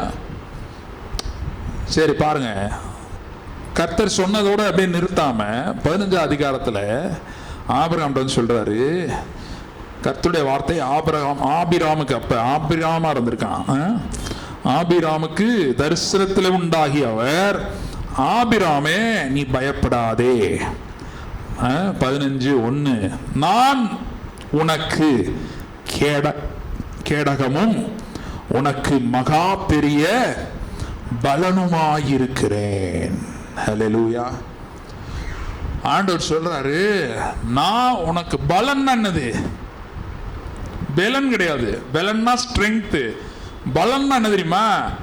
வெகுமதி, ரிவார்ட், வெகுமதி. சொல்றாரு, நான் தான் உன்னுடைய வெகுமதி. ஹல்லேலூயா. இப்போ நான் தான் வெகுமதின்ட்டார். இப்போ கிஃப்டா ரிவார்டா பணம் கொடுத்தாங்கன்னா அதை யூஸ் பண்ணலாம். கர்த்தரை எப்படி யூஸ் பண்றது ரிவார்டா? கர்த்தர் சொல்றார், நான் தான் உன்னுடைய ரிவார்டு.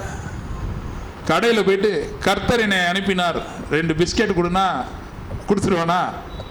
என்ன கேட்பான்? இதுக்குரிய காசு கொடுங்கன்னு. அப்போ இந்த ரிவார்டை வச்சு என்ன பண்றது? ஹல்லேலூயா. அதுதான் வேதம் சொல்லுது, தேவன் அருளிய சொல்லி முடியாத ஈவுக்காக அவருக்கு, அது என்ன ஈவு? இயேசு தான் அந்த ஈவு. ஹல்லேலூயா. இயேசுவால நமக்கு என்ன கிடைக்குது? ஆபிரகாமின் ஆசீர்வாதங்கள் நமக்கு உண்டாகிறது. ஆபிரகாமின் ஆசீர்வாதம் என்ன? நான் ஏற்கனவே சொல்லியிருக்கேன். வாய்ப்பே இல்லை என்றது நடைபெறுவது. சாத்தியமே இல்லை. ஹல்லேலூயா. இப்போ பாருங்க, எனக்கு இந்த கண்ணாடி எடுக்கணும்னு விசுவாசமே வர மாட்டேங்குது. ஏன்னா எனக்கு அந்த ஆசையே இல்லை. ஆசை இருக்கிற ஏரியாவில் தான் என்ன வரும்? விசுவாசம். ஏன்னா நான் நினைக்கிறேன் இது போட்டால் தான் எனக்கு நல்லா இருக்குன்னு அப்படின்னு நினைக்கும் போது இதில் விசுவாசமே வராது. ஆனால் ஆப்பிரிக்காவில் பார்த்தீங்கன்னா 2 பேர் தான் இருக்காங்க. ஹாஸ்பிட்டல்லாம் அவ்வளோவா கிடையாது தான். விச் டாக்டர்ன்னு இருப்பாங்களாம். விச் டாக்டர்னா யாருன்னா அந்த மந்திரவாதம் அதெல்லாம் பண்ணுறவங்க. ஒருத்தன் கை உடஞ்சிச்சுன்னா ஒன்று அந்த விச் டாக்டர்கிட்ட போவானா, அவன் அதுக்கு ஏதோ மருந்து போட்டு அனுப்புவானா. இல்லைன்னா எங்கே வருவாங்க தெரியுமா? சர்ச்சுக்கு வருவாங்களாம். சர்ச்சில் கையை உடஞ்சதெல்லாம் சரி பண்ணி ஜோம் பண்ணி சரி பண்ணுறாங்களாம். ஆப்பிரிக்காவில் இது 2 தான் இருக்கான். எல்லா ஊர்லேயும் ஹாஸ்பிட்டல் அவ்வளோவா கிடையாது. இப்போ அவனுக்கு மட்டும் ஏன் சரியாதுன்னா அவனுக்கு வேற ஆப்ஷன் அவன் மைண்டில் இல்லை. ஸோ இந்த மாதிரி நான் சொல்கிறேன், நம்முடைய வாழ்க்கை ஹெல்த்தாக இருக்கலாம், எந்த ஏரியாவாக இருக்கலாம், எதில் அற்புதம் நமக்கு வேண்டுமோ, எந்த காரியம் நடக்கணுமோ அதில் நம்முடைய மனதை, நம்முடைய கவனத்தை கர்த்தர் செலுத்துகிற மாதிரி நம்ம செலுத்தும் போது அந்த ஃபெய்த் அந்த நமக்குள்ள வருது. அந்த விசுவாசத்திற்கான பலனை நம்ம நிச்சயமாக பார்க்கிறோம். ஹல்லேலூயா. இப்போ இந்த இடத்துல சொல்றாரு, நானே உனக்கு கேடகம் மகா பெரிய பலனுமாய் இருக்கிறேன். உடனே ஆபிரகாம் என்ன பண்ணாம பாருங்க, 2வது வசனத்துல, அதற்கு ஆபிரகாம், கர்த்தராகிய ஆண்டவரே, அடியனுக்கு என்ன தருவீர்? நான் பிள்ளை இல்லாமல் இருக்கிறேனே. சொல்றான், கர்த்தாவே நீங்க பெரிய ஆள் தான், சர்வ வல்லமை உள்ள தேவன் தான், ஆனா எனக்கு உங்களால என்ன பிரயோஜனம்? இப்ப நான் முன்னாடி சொன்னேன்ல, ரிவார்டுன்னு சொல்லிட்டீங்க, நான் தான் உன்னுடைய ரிவார்டுன்னு சொல்லிட்டீங்க. எனக்கு என்ன தேவைன்னா, எனக்கு ஒரு பிள்ளை தேவை. இதுக்கும் நீங்க சொன்னதுக்கும் என்ன சம்பந்தம் சொல்லுங்க. ஹல்லேலூயா. உடனே கர்த்தர் என்ன பண்ணார் தெரியுமா? நம்ம சொன்ன வசனத்தை, நம்ம படித்த வசனத்தை கர்த்தர் சொல்றாரு. அப்பொழுது கர்த்தருடைய வார்த்தை அவனுக்கு உண்டாகி, 4வது வசனத்துலேருந்து பார்த்தீங்கன்னா போட்டிருக்கு, 5வது வசனம் நம்ம படித்தோம் இல்லையா? 5வது வசனம் பாருங்க, அதில் போட்டிருக்கு, அவர் அவனை வெளியே அழைத்து அவன்கிட்ட என்ன சொல்றாரு? வானத்தை அண்ணாந்து பார். பக்கத்தில் சொல்லுங்க, கர்த்தர் பார்க்கிறத நம்மளும் பார்க்கணும். ஹல்லேலூயா. நிறைய நேரம் நம்ம அது பண்றது இல்லை. நாம் பார்க்கிறத நீங்க பாருங்க. ஆண்டவரே நாம் பார்க்கிறத பாருங்க. காசு இல்லை, குறைவா இருக்கு, இன்னும் நடக்கல, இன்னும் வரல, வர வேண்டிய பணம் இன்னும் வரல, ஏன் நிலைமைய நீங்க பாருங்க. அவரை இங்க பாருங்க, இங்க பாருங்க, இங்க பாருங்கன்றோம். அவர் என்ன சொல்றாரு? இங்க பாரு, இங்க பாரு, இங்க பாருன்றாரு. ஒரே குழப்பம். இதுதான் நம்ம என்ன சொல்றோம்? என் குறை பாருங்க, என் கண்டிஷனை பாருங்க. அவர் என்ன சொல்றாரு? நீ இங்க பாரு, அண்ணாந்து பாரு, வானத்தை அண்ணாந்து பாரு. நானா இருந்தா கேட்டிருப்பேன், என்ன ஆண்டவரே அண்ணாந்து பார்த்தா மேல இருந்து ஈசாக்கு விழுவானா? ஒத்துன்னு விழுந்துருவானா? சம்பந்தமே இல்லை. அப்படித்தானே? 2க்கும் சம்பந்தமே இல்லை. இப்படித்தான் சத்தியமே என்ன இருக்கு வேதத்துல வெளிப்படுது. சம்பந்தம் இல்லாத சம்பந்தம் இல்லாத செயல்களினூடாக கர்த்தர் அற்புதத்தை செய்கிறார். எல்லா அற்புதத்துக்கு பின்னாடி பாருங்க இப்படி ஒண்ணு இருக்கும். செங்கடல் முன்னாடி என்ன பண்ண சொன்னாரு? கோலுக்கும் கடலுக்கும் சம்பந்தம் இருக்கா? கிடையாது. பானையோடன்றார் கிதியோன்ட்ட. எனக்கு இன்னைக்கு ஒரே போராட்டம், கிதியோனை பத்தி பேசணுமா இதை பேசுறதானு. கர்த்தர் அப்புறம் இதை பேச சொல்லிட்டாரு, சேஃபா சொல்லிட்டாரு. சில நேரம் சொல்லிடுவார், எல்லா நேரம் சொல்லுவார், நமக்கு கேட்காது சில நேரம். அப்ப பாருங்க, கிதியோன்ட்ட சொல்றாரு, பானைய ஓட எக்காலத்தை ஊது. எதுக்கு? பழமொழி சொல்லுவாங்க, எங்க அப்ப குதிரைக்குள்ள இல்லைன்னு காட்டுறதுக்கா? சம்பந்தமே இல்லை, அகெயின்ஸ்டா இருக்கு, அகெயின்ஸ்ட் த ரூல்ஸ். யுத்தத்திலே என்னன்னா ஸ்டெல்த் தான் ரொம்ப முக்கியம். எதிரிக்கு தெரியக்கூடாது நம்ம வரதே. அதனால பார்த்தீங்கன்னா இந்தியன் ஆர்மிலாம் பாருங்க, அவங்க அழகாக அந்த இதுக்கு ஏற்ற மாதிரி, அந்த டெரெயினுக்கு ஏற்ற மாதிரி இலையெல்லாம் வச்சிருப்பாங்க. நிறைய பேர் ரொம்ப கஷ்டப்படுறாங்க அவங்கெல்லாம் நமக்காக. சரி, அவங்களுக்கெல்லாம் ஜெபம் பண்ணுவோம், சமாதானம் நிலவ வேண்டும், அதுக்காக நம்ம ஜெபம் பண்ணுவோம். பாருங்க, அந்த டெரெயினுக்கு ஏற்ற மாதிரி போயிடும் யுத்தத்தில். அதுதான் கான்செப்டே. ஆனா கர்த்தர் சொல்றாரு, எக்காலத்தை ஊது, ஏன்னா உனக்கு தெரியட்டும் நான் என்ன செய்ய போறேன்னு. ஹல்லேலூயா. அப்ப பாருங்க, சம்பந்தம் இல்லாம தான் இப்படி வேதத்திலேயே நடந்திருக்கு. ஆனா இன்னைக்கு நான் சொல்றேன், இதுக்கும் நமக்கும் ஒரு சம்பந்தம் இருக்கிறது. இந்த சம்பவத்திற்கும் நம்ம வாழ்க்கைக்கும் ஒரு சம்பந்தம் இருக்கு. ஏன்னா இவர் என்ன பார்க்க சொல்றாரு தெரியுமா? உங்களுக்கு நான் சொல்றேன், அப்புறம் இது எதுக்கு இருக்கு எல்லாம் சொல்லி சீக்கிரத்தில் முடிக்க போறேன் இன்னைக்கு.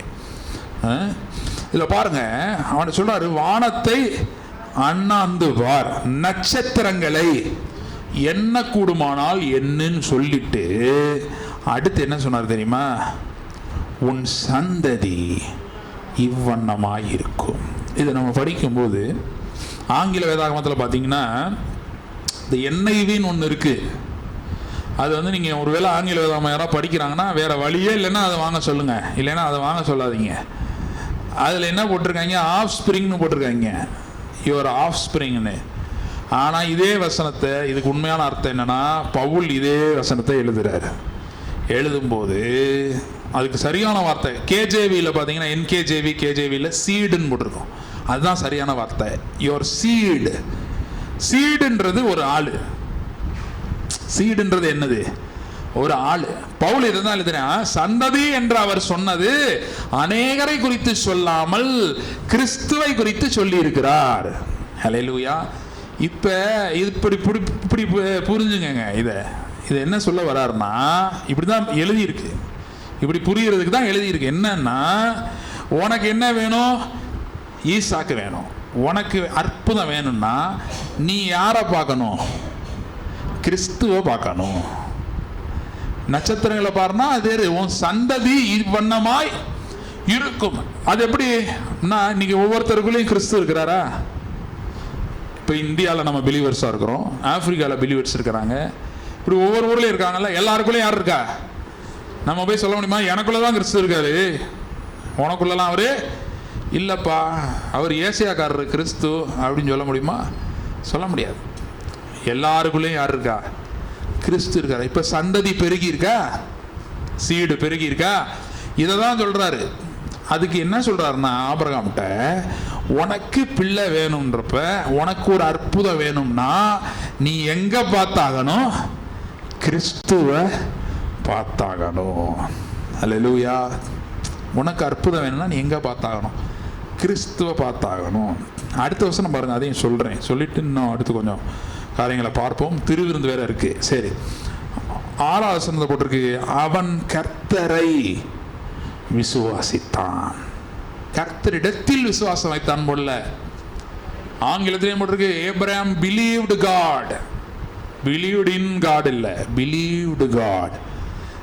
தேவனை நம்பினான், கர்த்தர் அதை அவனுக்கு நீதியாக எண்ணினார். நீதியாக எண்ணினார் அப்படின்னா, நீதினா என்னது?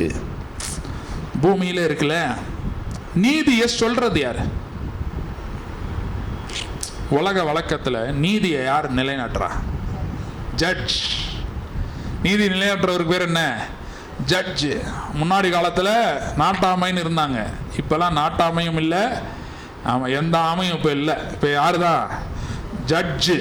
ஜட்ஜுக்கு வேலை என்னன்னா, 2 தரப்பு நியாயத்தையும் கேட்டுட்டு அவருக்கு எது நியாயம்னு தோணுதோ, சும்மா வரவே முரண்டெல்லாம் ஒருத்தண்டையும் கேட்க மாட்டாரு. நீ என்ன நினைக்கிற, அப்படியா, நீ அப்படிலாம் கேட்க மாட்டாரு.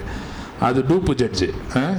ஒரிஜினல் ஜட்ஜு அப்படிலாம் கேட்க மாட்டாரு. அவருக்கு எது நியாயம் என்று தோன்றுகிறதோ அதை தீர்ப்பாக சொல்லுவார். அப்ப நீதி, நியாயம், நீதி அப்படின்றது என்னன்னா ஒரு தீர்ப்பு, ஒரு ஜட்ஜ்மெண்ட். ஹல்லேலூயா. இப்போ ஒரு கேள்வி கேட்குறேன், ஆபிரகாமுக்கு ஏன் குழந்தை இல்லை, ஏன் பிரச்சனை நமக்கு இருக்கு? குழந்தை இல்லைன்னா நம்ம அப்படி மட்டும் பார்க்கறது தேவையில்லை, அது ஒரு ப்ராப்ளம். எனக்கு ஏன் ஒரு பிரச்சனை இருக்கு அப்படின்னு கேள்வி கேட்டீங்கன்னா அது எங்க இருந்து வருது? ஏதேன் தோட்டத்துக்கு போங்க. போனீங்கன்னா அழகா டிவி இருந்தால் அப்படியே நான் போட்டு காமிச்சிடலாம் இல்லையா? ஆனால் அப்படி போடக்கூடாது. ஒருத்தர் சொன்னார் என்கிட்ட, அழகா அப்படி டிவி வச்சு என்ன பண்ணுங்க, போடுங்க. போடலாம், அப்படியே இமோஷ்னலாக போயிடும். அது ஆவின்றது வேற, புரியறதுக்காக போடலாம் சிலது, ஆனால் என்ன பண்ணக்கூடாது, அதுலேயே ரொம்ப அனிமேஷன் மாதிரி போயிட்டு படமாக போட்டு போயிடக்கூடாது. அல்லேலூயா. பிரசங்கம் அப்படி பண்ணக்கூடாது. அல்லேலூயா. வெளிநாட்டில் ஒரு சிலது புரியறதுக்காக போடுறாங்க, அது தப்பு இல்லை. சரி, இப்போ ஏதேன் தோட்டத்துக்கு வாங்க. ஆதாம் ஏவாள் பழத்தை என்ன பண்ணுது, கொடுக்குது. ஏவாள்கிட்ட போனீங்கன்னா ஏவாளுக்கு யார் பழத்தை கொடுக்குறா? சர்ப்பம். சர்ப்பம்னா என்னது? பாம்பு. சாரி, பிசாசு. பாம்புன்றேன், சர்ப்பம்னா என்னது? பிசாசு. பிசாசு தானே ஏவாளை என்ன பண்ணுச்சு? சாத்தான் வஞ்சித்த பழைய பாம்பாகிய வலு சர்ப்பம்னு வேதம் சொல்லுகிறதுல அது என்ன கொடுக்குது? பழத்தை கொடுக்குது. அதை சாப்பிட்டா இருவருடைய கண்களும் திறக்கப்பட்டது. அடுத்த சீன் எங்க நடந்துச்சு தெரியுமா? ஏதேன் தோட்டத்தில் கிடையாது. அடுத்த சீன் எங்க தெரியுமா? பிதாட்ட போய் யார் சொல்றா? சாத்தான் போய், நீங்க படைத்த மனுஷன் இந்த பழத்தை சாப்பிட்டுட்டான். ஆதாம் தரப்புல லாயர் யாரு? ஜட்ஜு கர்த்தரு. ஒரு லாயர் போயிட்டாரு. இந்த பக்கத்துக்கு லாயர் அப்பியர் ஆகலன்னா என்ன ஆகும்? எங்களுக்கு ஒரு கேஸில் அப்படிதான் ஆச்சு. எங்கள் அப்பா என்ன பண்ணாரு, செலவில்லாமல் பண்ணுவோன்னு சொல்லி சாதாரண ஒரு லாயரை போட்டார். அந்த லாயர் எதிர்பார்ட்டிகிட்ட காசு வாங்கிட்டு போகாமல் விட்டான். அப்படின்னா அதுக்கு பேர் என்னது? எக்ஸ்பார்ட்டி தீர்ப்பு. அப்போ சாத்தானுக்கு அவன் தான் லாயர், ரைட்டா? ஜட்ஜிட்ட போய் என்ன சொல்கிறேன், முறையிடுறேன், இந்த மாதிரி மனுஷன் என்ன பண்ணிட்டான், பாவம் செஞ்சிட்டான், அநீதி இழைத்து விட்டான். இந்த பக்கம் லாயரே இருந்தால் தானே போறாரா போலையான்றதுக்கு, இந்த பக்கம் யாரு? லாயரே இல்லை. அதனால தான் பிசாசை குறித்து போட்டுருக்கு குற்றம் சாட்டுகிறவன். லாயருடைய வேலை என்ன தெரியுமா? குற்றம் சாட்டுறது தான் லாயருடைய வேலை. கரெக்டா இல்லையா? கோர்ட்டு போயிருக்கீங்களா? நான் போயிருக்கேன், பார்த்துருக்கேன். லாயருடைய வேலை என்னதான்? குற்றம் சாட்டுறது தான். அதுவும் பெரும்பாலும் என்ன பண்ணுவாங்க, இல்லாத பொருளாத கொஞ்சம் என்ன பண்ணிக்குவாங்க, சேர்த்துக்குவாங்க. அவங்களோட ஸ்டைல் அது. ஏன்னா அப்போ தான் கேஸு நிற்கும்னு. சரி, அது அவருடையது, நம்ம அதை ஜட்ஜ் பண்ணலாம். நான் ஜட்ஜு கிடையாது, நான் பாஸ்டர் தான். அப்போ பாருங்க, எதிர்த்தரப்பு வாதம் வலுவாக வைக்கப்பட்டது. இப்ப கர்த்தர் வராரு அடுத்த நாள், ஆதாமே நீ எங்கே இருக்கிறாய்? ஆதாம் ஒளிஞ்சுக்கிட்டு வெளியே வரான். வந்த உடனே கர்த்தர் அங்க சொல்றாருல, அதுக்கு பேர் என்னது? அதுதான் ஜட்ஜ்மெண்ட். கர்த்தர் சொன்னார்ல, நீ வேதனையோடு என்ன பண்ணுவாய், அதுதான் ஜட்ஜ்மெண்ட். அந்த ஜட்ஜ்மெண்ட் வந்துருச்சு. ஜட்ஜ்மெண்ட்டை சொல்லிட்டாருன்னா அடுத்து தலைகீழ நின்னாலும் எவனாலையும் மாற்றவே முடியாது. பூமியில் இருக்கிற சிஸ்டமும் பரலோக சிஸ்டமும் சேம். அல்லேலூயா. நிறைய சிஸ்டம் இப்படி இருக்கு. பூமியில் இருக்கிறதும் பரலோகத்திலும் சேம் சிஸ்டம். மனுஷனுக்கு என்ன சொன்னாரு? உன் வேர்வை சிந்தி நீ ஆகாரத்தை புசிக்கணும். சரி, வேர்வை சிந்தி விதைக்கிறேன், அது வாடு ஃபுல்லா வந்துருமா? பூமி என்ன முளைக்கும்? முள்ளையும். முள்ளுன்றது தேவனே படைக்கல, தெரியுமா உங்களுக்கு? ஏதேன் தோட்டத்தில் அழகழகா செடி படைச்சாரு, முள்ளே கிடையாது. முள் எப்படி வந்துச்சு? மனுஷனுடைய மீறுதல்னால வந்த ஜட்ஜ்மெண்ட். இந்த ஜட்ஜ்மெண்ட் இருக்குல்ல, இதுதான் இந்த ஜட்ஜ்மெண்ட் எதன் அடிப்படையில் வந்திருக்குன்னா, மனுஷன்ட்ட என்ன இருக்கு? அநீதி இருக்கிறது. இப்ப நீங்க அநீதின்ற வார்த்தைக்கு அதனுடைய விளக்கம் என்னன்னு பார்த்தீங்கன்னா, அநீதினால என்னெல்லாம் வந்திருக்குன்னா, விதைக்கிறோம், சில நேரம் வருது, சில நேரம் வரலை. அப்படின்னா என்ன அர்த்தம்? என் வாழ்க்கையில் நான் ஏதோ ஒன்று செய்கிறேன், சில நேரம் சக்ஸஸ் ஆகுதுங்க, சில நேரம் என்ன ஆயிடுது? ஃபெயிலியர் ஆயிடுது. Ups and down. வாழ்க்கை என்னன்னு சொல்கிறேன்? Ups and down. ஆதாம் அப்படி படைக்கலையே, சகலத்தையும் ஆண்டு கொள்ளிட்டாரு. ஆதாம் எனக்கே பசியாக இருந்தானா, தேவை இருந்துச்சா? பணம் என்கிற ஒன்றே அங்கே தேவையில்லை, ஏன்னா எல்லாமே இருக்குது. அப்படி தான் ஆதாமா வச்சுருந்தாரு. தோட்டம் இருக்குது, ரியல் எஸ்டேட் ஓனர் ஆதாமு, எல்லாம் இருக்குது, சொத்து இருக்குது, எல்லாம் இருக்குது, தேவையானது எல்லாமே இருக்குது, கடவுளுடைய பிரசன்னம் இருக்குது, எல்லாத்துக்கும் மேலாக அவன்கிட்ட இல்லாத எதுவுமே இல்லை. ஆனால் இப்போ வெளியே வந்த பிறகு அவனுடைய வாழ்க்கை என்ன மாறிடுச்சு? இது என்ன சொல்கிறோம்? இவன் பக்கத்தில் இருக்கிற நீதியை எடுத்து சொல்ல ஆளு இல்லை. ஹல்லேலூயா. அப்படிதான் வியாதி வருது. வியாதி வருதுல, எனக்கு எதுக்கு வியாதி வருதுன்னு எதிர்த்து கேட்க இவன் பக்கத்தில் ஆளு இல்லை. இன்னைக்கும் எவனாவது போய் டாக்டர்கிட்ட போய் எனக்கு ஏன் டாக்டர் இந்த வியாதி வந்துச்சுன்னு கேட்க முடியுமா? டாக்டர் சொல்லுவார், எனக்கே வந்துருச்சியா போயான்றார். சுகர் எனக்கு ஏன் வந்துச்சு? எங்கள் தாத்தா, உங்கள் தாத்தாக்கு இருந்துச்சு, எங்கள் தாத்தாக்கு ஏன் வந்துச்சு டாக்டர் அப்படின்னா என்ன சொல்லுவார்? அது எனக்கே வந்துருச்சுப்பா, போப்பா, நானே மாத்திரையை போட்டு தான் காலம் தள்ளிக்கிட்டு இருக்கேன் அப்படின்றவாரு. கேட்கறதுக்கு ஆளு இல்லை,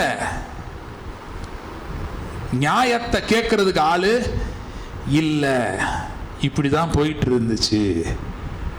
அங்கதான் நமக்கு ஒரு லாயர் வராரு. யார் அவரு? இயேசு.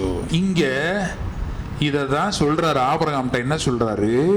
நீ உன் சந்ததி, நான் சொன்னேனே ரிவார்டுன்னு சொன்னேனேப்பா, அந்த ரிவார்டு யார் தான்? இந்த லாயரு. இவர் பேர் என்னது? இயேசு. இந்த லாயர் என்ன பண்றாரு? உனக்காய் பரிந்து பேசி தீர்ப்பை என்ன பண்ணி விட்டுறாரு? மாத்தி விட்டுறாரு. தீர்ப்பு மாறிடுச்சுன்னா பழைய நிலைமைக்கு நம்ம போயிடுறோம். ஹல்லேலூயா. இப்போ ஒரு கோர்ட் ஒரு தீர்ப்பு சொல்லுது, அந்த தீர்ப்பு இல்லைன்னு இன்னொரு கோர்ட் என்ன பண்ணிடுது? மாற்றி விட்டுச்சுன்னா இவர் செலவு பண்ண காசை முதற்கொண்டு அவன் என்ன பண்ணணும்? கொடுக்கணும். இப்போ நம்ம லாயர் வாதாடி ஜெயிச்சிட்டா தோத்து போனது யாரு? ஹல்லேலூயா. இப்போ ஆபிரகாம் கதைக்கு அதே அப்படியே அப்ளை பண்ணுங்க.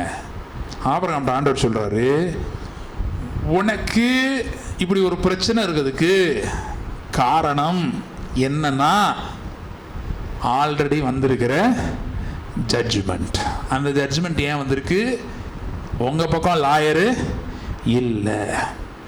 ஹல்லேலூயா. வேலை ஸ்தலத்தில் ஒருத்தன் போட்டு ஒடுக்குற உயர்வு வரமாட்டேங்குது. ஏன்? உன் பக்கம் இருக்கிற லாயரு, உன் பக்கம் லாயரு, உன் நியாயத்தை சொல்றதுக்கு யார்கிட்ட போய் சொல்லுவேன்றாங்க நிறைய பேர். அது சொல்றதுக்கான ஆளு இல்லை.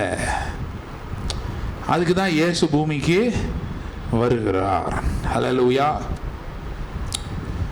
இதை தான் ஆபிரகாம் சொல்றாரு, உனக்கு ஈசாக்கு வரப்போறது நிச்சயம்.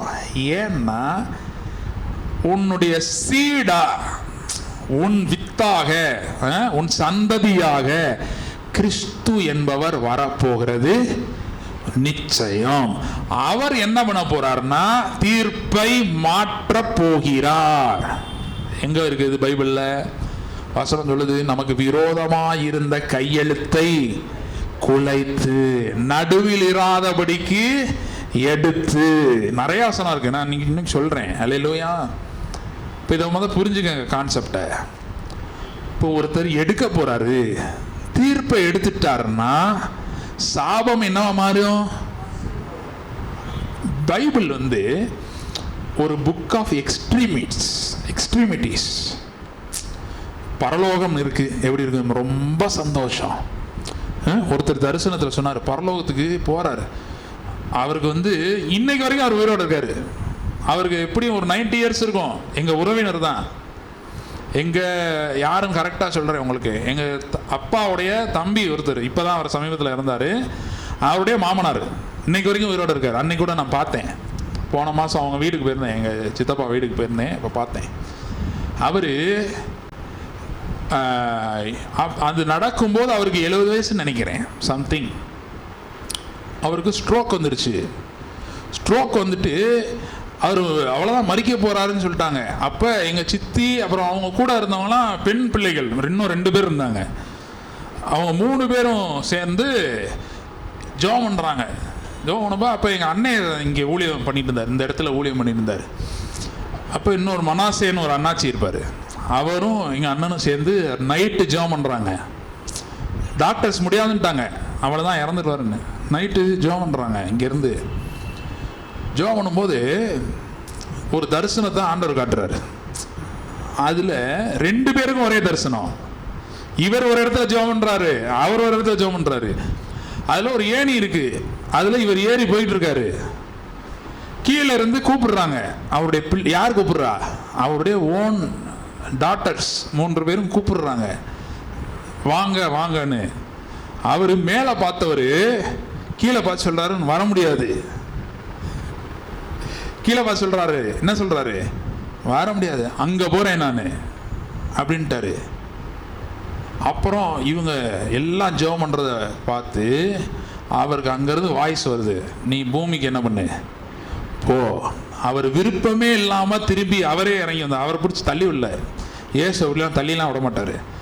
அவர் விருப்பமே இல்லாம திருப்பி என்ன பண்ணாரா, இறங்கி வந்தார். இன்னைக்கு வரைக்கும் உயிரோடு இருக்காரு. இன்னைக்கு அவருக்கு காம்ப்ளிகேஷன்லாம் இருக்கு, ஆனாலும் உயிரோடு இருக்காரு. அல்லேலூயா.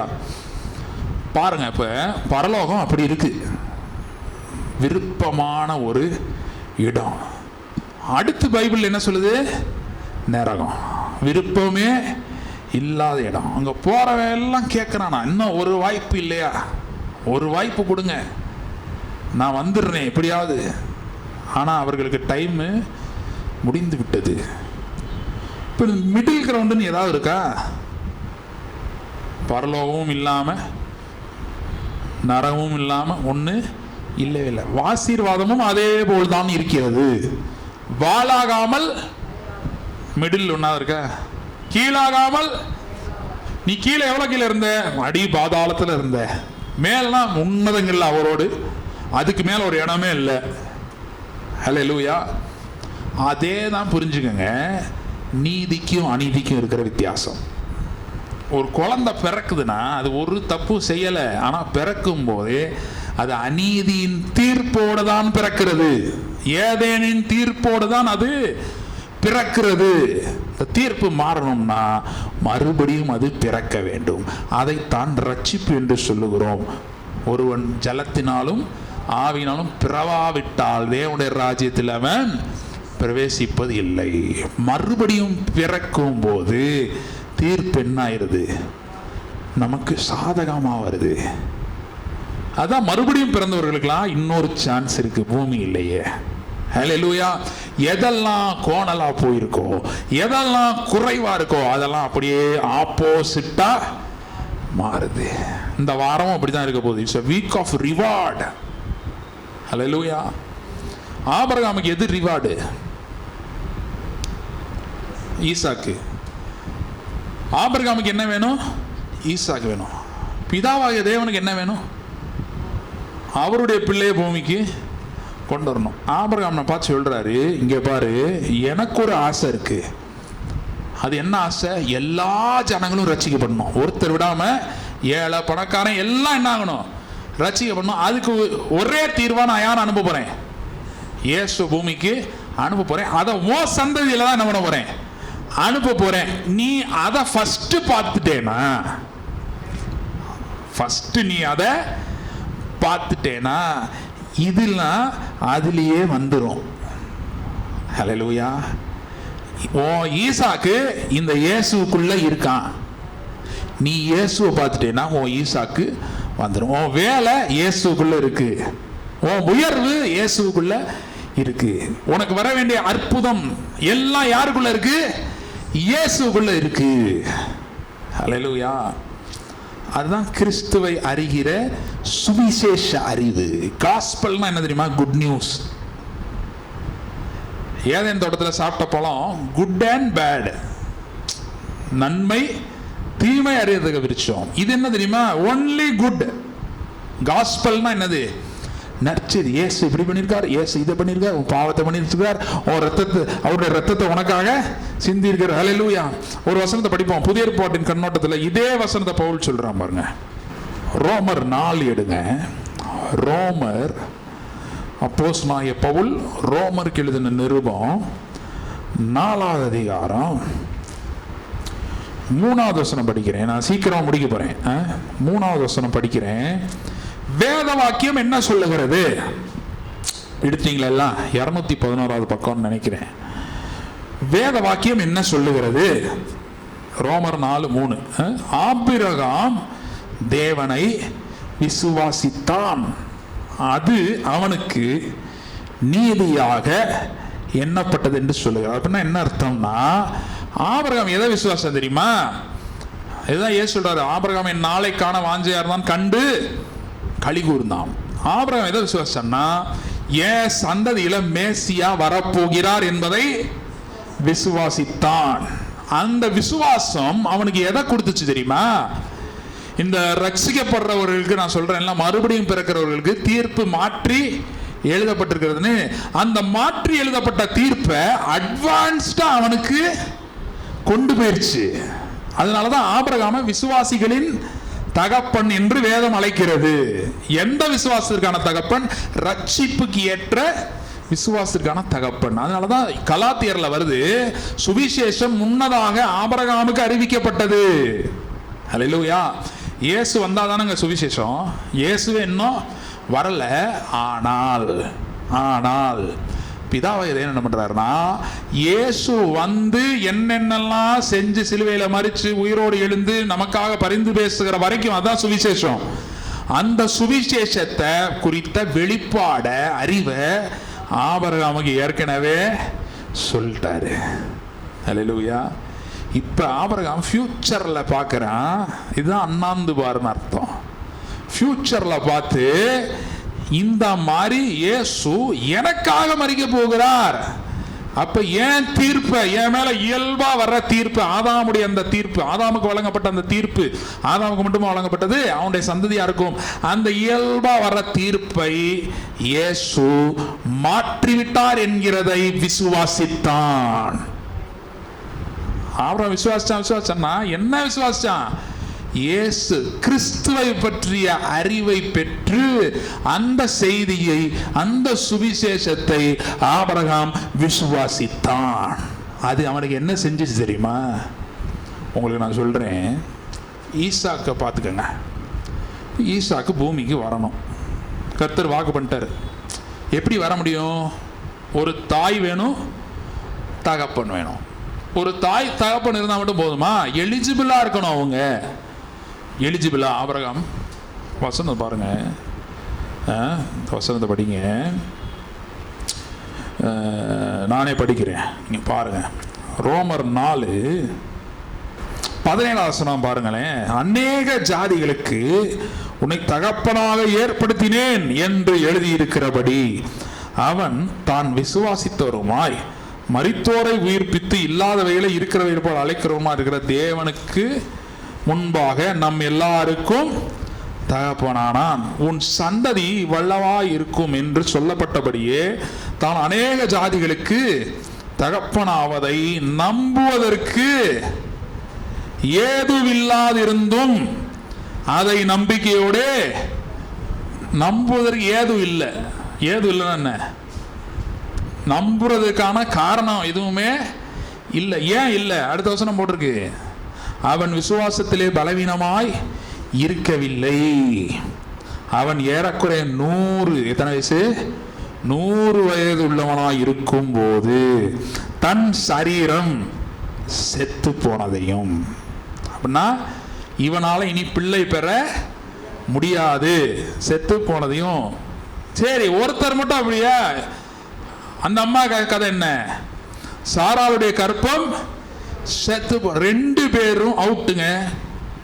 இப்ப ஈசாக்கு எப்படிங்க வர முடியும்? இன்னும் எப்படி, என்ன சான்ஸ்? எவ்வளவு சான்ஸ் சொல்லுவீங்க? எத்தனை % சொல்லுவீங்க? இன்னைக்கு சில பேர் சொல்லுவாங்க, உங்களுக்கு ஹார்ட் 30% தான் வேலை செய்யுது. ஈசாக்கு பிறக்கிறதுக்கு சான்ஸ் எவ்வளோ? 0. எவ்வளோ? இன்னைக்கு அற்புதத்துக்கான சான்ஸ் 0. நம்பிக்கையே இல்லை. என்ன இல்லை? அங்கதான் விசுவாசம் வேலைக்கு வருது. ஹல்லேலூயா. நம்பிக்கை ஏன் இல்லை? உன்னால முடியாதுன்றது உனக்கு கன்ஃபார்ம்டா தெரிஞ்சு போச்சுப்பா. அதனால உனக்கு என்ன இல்லை?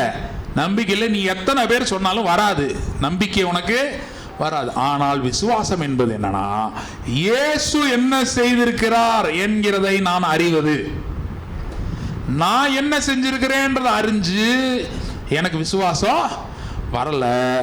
இயேசு என்ன செய்திருக்கிறார் என்கிறதை நான் அறிய, எனக்காக என்ன செய்திருக்கிறார் என்கிறதை நான் அறிய அறிய எனக்குள்ள என்ன வருது? விசுவாசம் வந்தது. ஹல்லேலூயா. அப்ப டெத்திலிருந்து, கரெக்டா, ஆபிரகாமும் சாராளும் அந்த டெத்திலிருந்து ஒரு லைஃப் வருது. யாரு? ஈசாக்கு. அதனால ஈசாக்குன்னா என்ன அர்த்தம் தெரியுமா? நகைப்பு. ஏன் இந்த நகைப்புனா, நம்பவே முடியல. நான் திடீர்னு சொல்றேன், நீங்க ஒரு ப்ளூ கலர் காக்கா போச்சு அப்படின்னா நீங்க நம்புவீங்களா? சிரிப்பு வருதுல, இந்த சிரிப்பு தான். அவனால் நம்பவே முடியல, இது எப்படி நடந்தது? இதைத்தான் ஆண்டவர் சொல்றாரு, இதுதான் ரிவார்டு. ஹல்லேலூயா. நீ ஏன் ரிவார்டை பார்த்தேன்னா உன் ரிவார்டு வந்துடும். ஏன் ரிவார்டு யாரு? இயேசு. நீ ஏன் ரிவார்டை, நான் தர ரிவார்டை பார்த்தேன்னா அதுக்குள்ளேயே உன்னுடைய ரிவார்டு இருக்கு. ஹல்லேலூயா. இதே தான் ரட்சிப்புன்னு சொல்றோம். அக்கிரமங்களிலும் பாவங்களிலும் மரித்த நம்மை அவரோடு எழுப்பி உன்னதங்களில் அவரோடு உட்கார செய்தார். ஹல்லேலூயா. இப்ப என்ன போட்டிருக்கு பாருங்க,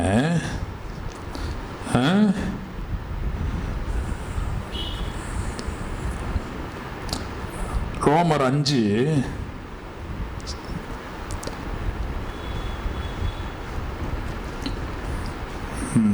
இல்ல ரோமர் 4 வாங்க, 22 பாருங்க. ரோமர் 4:22. ஆகையால் அது அவனுக்கு நீதியாக எண்ணப்பட்டது. 23 வசனம். அது அவனுக்கு நீதியாக எண்ணப்பட்டது என்பது அவனுக்காக மாத்திரம் அல்ல. இதைத்தான் இவ்வளவு நேரம் பிரசங்கம் பண்ணிருக்கேன். அல்லேலூயா. பவுல் ஒரு லைன்ல எழுதிட்டு போயிட்டாரு, எனக்கு அந்த அளவு ஞானம் இல்லை, பொறுமையா விளக்குறேன். நமக்காகவும், ஹல்லேலூயா, அவனுக்கு நீதி கிடைத்தது. ஆபிரகாமுக்கு நீதி கிடைத்தது, அவன் நீதிமானாய் மாறினான்.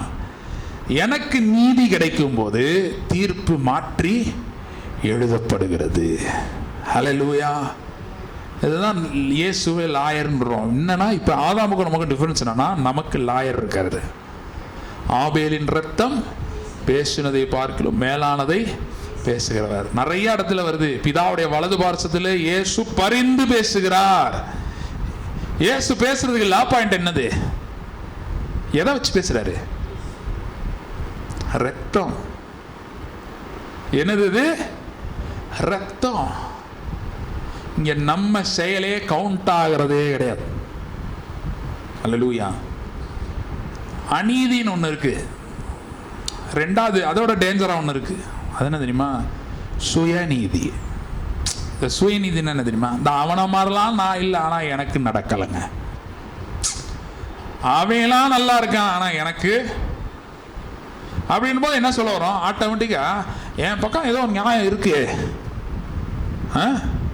அவனோட கம்பேர் பண்ணா என் பக்கம் ஏதோ ஒரு நியாயம் இருக்கு அப்படின்றத நம்மளே என்ன பண்ணிட்டு வரோம்?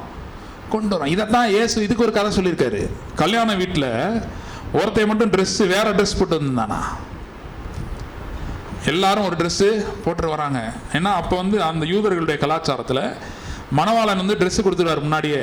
இப்போ நம்ம ஊரில் கொடுக்குறாங்கல்ல, சொந்தக்காரங்களுக்கெல்லாம் கொடுப்போம் நம்ம, அப்படி தானே? அங்கே எல்லாருக்குமே கொடுத்துருவாங்களாம். வரவங்க கெஸ்ட்டு எல்லாருக்கும் கொடுத்து அந்த ட்ரெஸ்ஸு தான் அவங்க என்ன பண்ணிட்டு வரணும்? போட்டு வரணும். அதே மாதிரி இயேசுடைய அந்த ரத்தம் தேவ நீதியை உடையாய் நம்ம மேல போட்டு விட்டது. ஹல்லேலூயா. இளையகுமாரன் கதை இருக்குன்னா எழுதப்பட்டிருக்கு. இளையகுமாரனுடைய சான்ஸ் என்ன? 0. திருப்பி வரான், எல்லாத்தையும் அழிச்சிட்டான், சான்ஸ் 0. இன்னைக்கு நான் சொல்றேன், எங்கெல்லாம் சான்ஸ் 0வோ, எங்கெல்லாம் நம்பிக்கையே இல்லையோ, அங்கெல்லாம் இந்த ஆபிரகாமுடைய சந்ததியாகிய இயேசு அவருடைய இரத்தம் நமக்காய் சிந்தப்பட்டு அவர் நம்முடைய லாயரா இன்றைக்கு தீர்ப்பை மாற்றி அமைத்திருக்கிறார். ஹல்லேலூயா. இந்த தீர்ப்பு தாங்க நீதின்னு சொல்றோம். இது எங்க வருது தெரியுமா? வேலைக்காரரை கூப்பிடுறாரு, ஃபாதர் ஜட்ஜ்மெண்ட் சொல்றாரு. இப்ப இவன் சொல்லிட்டு போறான், நானும் உமக்கு விரோதமா பாவம் செஞ்சேன். லாயர் இல்லை இவனுக்கு, இளையகுமாரனுக்கு. அவன் சார்பா பேச அந்த வீட்டில் யாரா இருக்காங்களா? சொல்லுங்க, யார் இருக்கா? பக்கத்தில் சொல்லுங்க. யாருமே இல்லைனாலும் அவர் இருக்கிறார். ஹல்லேலூயா. இவர் எங்க பேசுறாரு பாருங்க. பிசாசு சொல்றேன், அந்த வியாதியை நான் எடுத்துட்டு போறேன், இந்த உங்க பிள்ளை இப்படி தப்பு பண்ணிருச்சு, நான் வியாதி என்ன பண்ண போறேன்? எடுத்துட்டு போறேன். பிதா சொல்றாரு, ஸ்டாப், முடியாது. யாக்கோபிலே அவர் அக்கிரமத்தை காண்கிறதில்லைன்னா இதுதான் அர்த்தம். ஏன்னா அவர் கண்ணு எதை பார்த்துக்கிட்டு இருக்குன்னா பிளட்டை பார்க்குது. பக்கத்தில் சொல்லுங்க, நீங்களும் அதை பார்க்குறோம். பக்கத்தில் சொல்லுங்க, அவர் பார்க்கறது தான் நீங்களும் பார்க்கணும். ஹல்லேலூயா. இப்போ தீர்ப்பு எங்க மாற்றி எழுதப்படுது தெரியுமா? ஃபாதர் வராரு, ஓடி வராரு, இளையகுமார் கட்டி பிடிக்கிறாரு, முத்தமிடுறாரு. ஃபாதர் தான் ஜட்ஜு, சும்மா ஃபாதர் நினைச்சிடாதீங்க. ஜட்ஜு தீர்ப்பு சொல்றாரு, போய் விலை உயர்ந்த வஸ்திரத்தை எடுத்துட்டு வா. Point number 1. பாயிண்ட் நம்பர் 2, விரலுக்கு எதை போடு? மோதிரத்தை போடு. பாயிண்ட் நம்பர் 3, பாதரட்சைய போடு. பாயிண்ட் நம்பர் 4, கொளுத்த கன்றை அடி. பாயிண்ட் நம்பர் 5 கேட்டா அதிர்ச்சி ஆயிருவீங்க. என்ன தெரியுமா? இவன் இந்த வீட்டை இவன் பேர்ல எழுதி வை. ஹல்லேலூயா. எங்க போயிட்டான் இளையகுமாரனு? உள்ள போயிட்டான். சுயநீதி உடையவன் யார்? அங்க சுயநீதி வெளியே நிக்குது, தேவநீதி உள்ள போயிடுச்சு, கூட்டு போயிடுச்சு. மூத்த குமாரன் தான் சுயநீதி. அவன் சொல்றான், நான் என்னைக்காவது ஒரு நாளுங்க, அண்ணே பாருங்க, அண்ணே அப்பாட்ட சொல்லுங்க எடுத்து, என்னைக்காவது ஒரு நாள் நான் எங்கள் அப்பா பேச்சை மீறி இருக்கேன்னா, நம்ம ஊர்லாம் நடக்கும்ல, சொந்தக்காரர் யாரையா பிடிச்சிருவோம், 2 பேருக்கு சண்டைன்னு வைங்க, அண்ணன் தம்பி சண்டைன்னா சொந்தக்காரனை எவனாவது பிடிச்சி கேளுங்கண்ணே, நீங்கள் என்னன்னு கேளுங்க, இப்படிலாம் விடாதீங்கன்னு அதே மாதிரி அவன் சொல்லிட்டு இருக்கான். ஆனால் ஆண்டவர்கிட்ட இந்த நீதியெல்லாம், நம்ம நீதியெல்லாம், அதனால தான் என்ன சொல்லிடும், இப்போ நம்ம வீட்டில் தோரம் பருப்பு இல்லைன்னா நேரம் எங்கே போகிறோம்? கடைக்கு போகிறோம். அந்த மாதிரி என்கிட்ட ஒன்றும் இல்லைன்னு நினச்சிக்கிட்டு டெய்லி போயிடணும். ஹல்லேலூயா. டெய்லி ரிமெம்பரன்ஸ் வரணும், நான் ஏன் நீதியால் நிற்கலப்பா, அவருடைய நீதி என் மேலே வந்துருச்சு, அந்த ரைட்ஸ் எல்லாம் இப்போ எனக்கு வந்துருச்சு, தீர்ப்பு மாற்றி எழுதப்பட்டாயிற்று. ஹல்லேலூயா. அப்போ சொல்றாரு, வீட்டையே இவனுக்கு கொடுக்குறேன். மூத்த குமாரன்டே அதான் சொல்றாரு, என்னுடையதெல்லாம் உன்னுடையது, நீ இந்த ஏன் ஆங்கிளுக்கு வந்துரு, நீ ஓ ஆங்கிள் இருந்தே ஓ பாயிண்டே சொல்லிக்கிட்டே இருக்காதப்பா, ஓ நீதி பத்தாதுப்பா.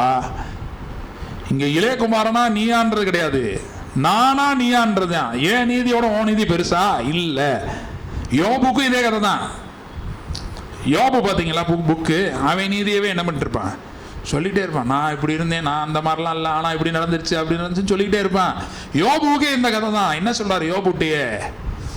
அவன் கடைசியில் சொல்றான், தேவரீர் சகலத்தையும் செய்ய வல்லவர், ரெட்டிப்பான நன்மையை பெற்றான். ஹல்லேலூயா. அந்த நீதியை பற்றி இன்னும் பேச போகிறேன் வரும் நாளில், இன்னைக்கு பேச மாட்டேன், பயப்படாதீங்க.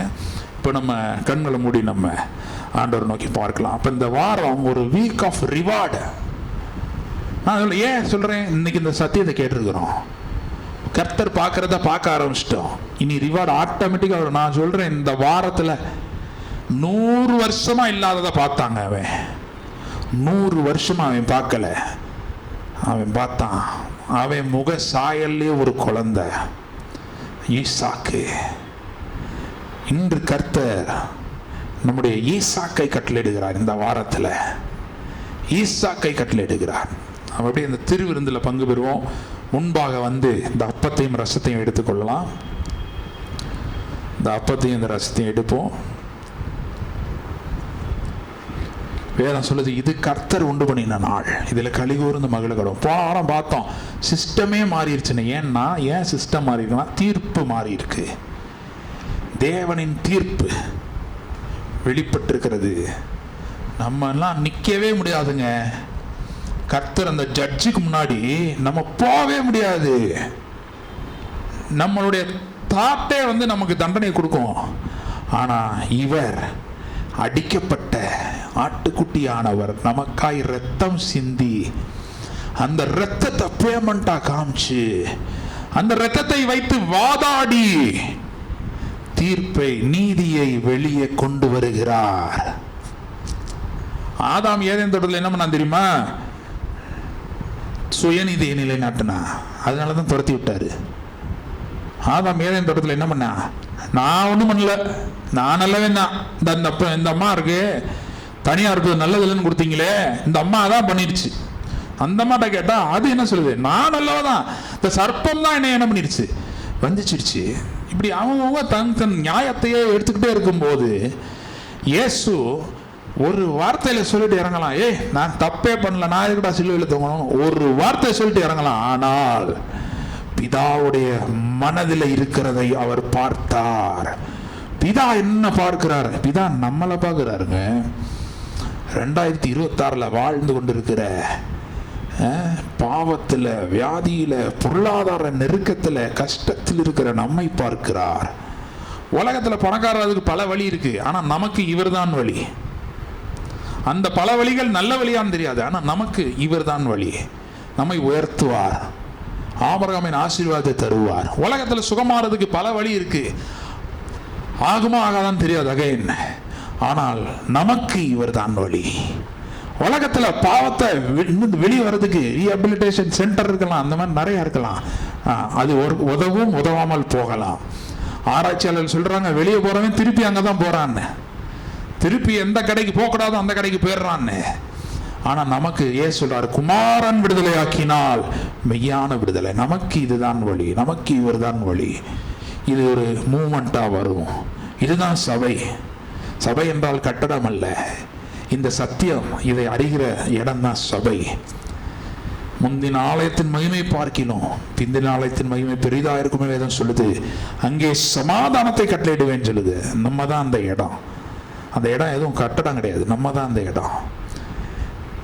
இப்பொழுதும் இந்த திருவிருந்தில் பங்கு பெற போறோம். இந்த அப்பத்தை எடுத்துக்கொள்வோம், கையில் எடுத்து வைத்துக் கொள்வோம், ரசத்தை எடுப்போம். என்னை நினைவு கூறும்படி இதை செய்யுங்கன்னாரு. கம்யூனியனோட பேசிக் முதல் படி என்ன தெரியுமா? என்ன நான் மறந்து அவரை நான் நினைக்கிறேன், அவர் எனக்காக எடுத்தது தான் நான் சாப்பிட்றேன். இந்த டேபிளில் இருக்கிறதே நம்ம எதுவும் வீட்டிலேருந்து கொண்டு வந்த கட்டிச்சோறு கிடையாது. நான் எதையுமே தயாரிக்க முடியாது. இதில் இருக்கிறது எல்லாமே அவருடையது. அவருடைய அப்பம், அவருடைய சரீரம், அவருடைய ரசம், அவருடைய ரத்தம். It belongs to him totally. ஏன்னா எனக்கா எல்லாம் அவர் செஞ்சு முடிச்சிருக்காருன்ற தெரிஞ்சுக்கிறேன். நான் தெரிய தெரிய தெரிய தெரிய விசுவாசத்துல நானும் வல்லவர் ஆகிறேன். ஆபிரகாம் விசுவாசத்துல வல்லவனானது அவனுடைய முயற்சி கிடையாது, அவனுக்கு கிடைத்த வெளிப்பாடு, அவனுக்கு கிடைச்ச இன்ஃபர்மேஷன். அப்படிப்பட்ட இன்ஃபர்மேஷன். கிறிஸ்துவை முன்னதாக அறிந்தான். எப்படி அறிந்தான்? ஆவியானவர் அவனுக்கு வெளிப்படுத்தினார். அவனுடைய சந்ததியான கிறிஸ்து. அதைத்தான் வேதம் சொல்லுது, ஆபிரகாம் நாளை கண்டு களி கூர்ந்தான். இப்பொழுது நாம் அவரோடு இருப்போம், அவரையே நினைப்போம். நாம் அவரோடு இருக்கிறது தான் நம்ம செய்கிற பெரிய, நமக்கே நம்ம செய்கிற பெரிய உதவி என்னன்னா, இயேசுவோடு இணைந்திருப்பது தான். ஏன்னா அவரோடு இணையும் போது அவருடைய நீதியா மேல வந்துடுது, அவருடைய இதெல்லாம் என்னோடதான் மாறிடுது. நான் அவரை போல மாறுகிறேன், அவரை போல் நடக்கிறேன், அவர் செஞ்சதெல்லாம் நான் செய்கிறேன். அவர் எனக்காய் பரிந்து பேசி தீர்ப்பை மாற்றி இருக்கிறார். அந்த உடை என் மேல் வந்திருக்கிறது, அந்த அதிகாரம் என் மேல் வந்திருக்கிறது. அந்த பாதரட்சணை என்ன தெரியுமா? அந்த லைஃப் ஸ்டைல், இயேசுடைய அந்த லைஃப் ஸ்டைல் என்று எனக்கு வந்திருக்கிறது. இந்த விசுவாசத்தோடு இந்த அப்பத்தையும் இந்த ரசத்தையும் உட்கொள்ளலாம்.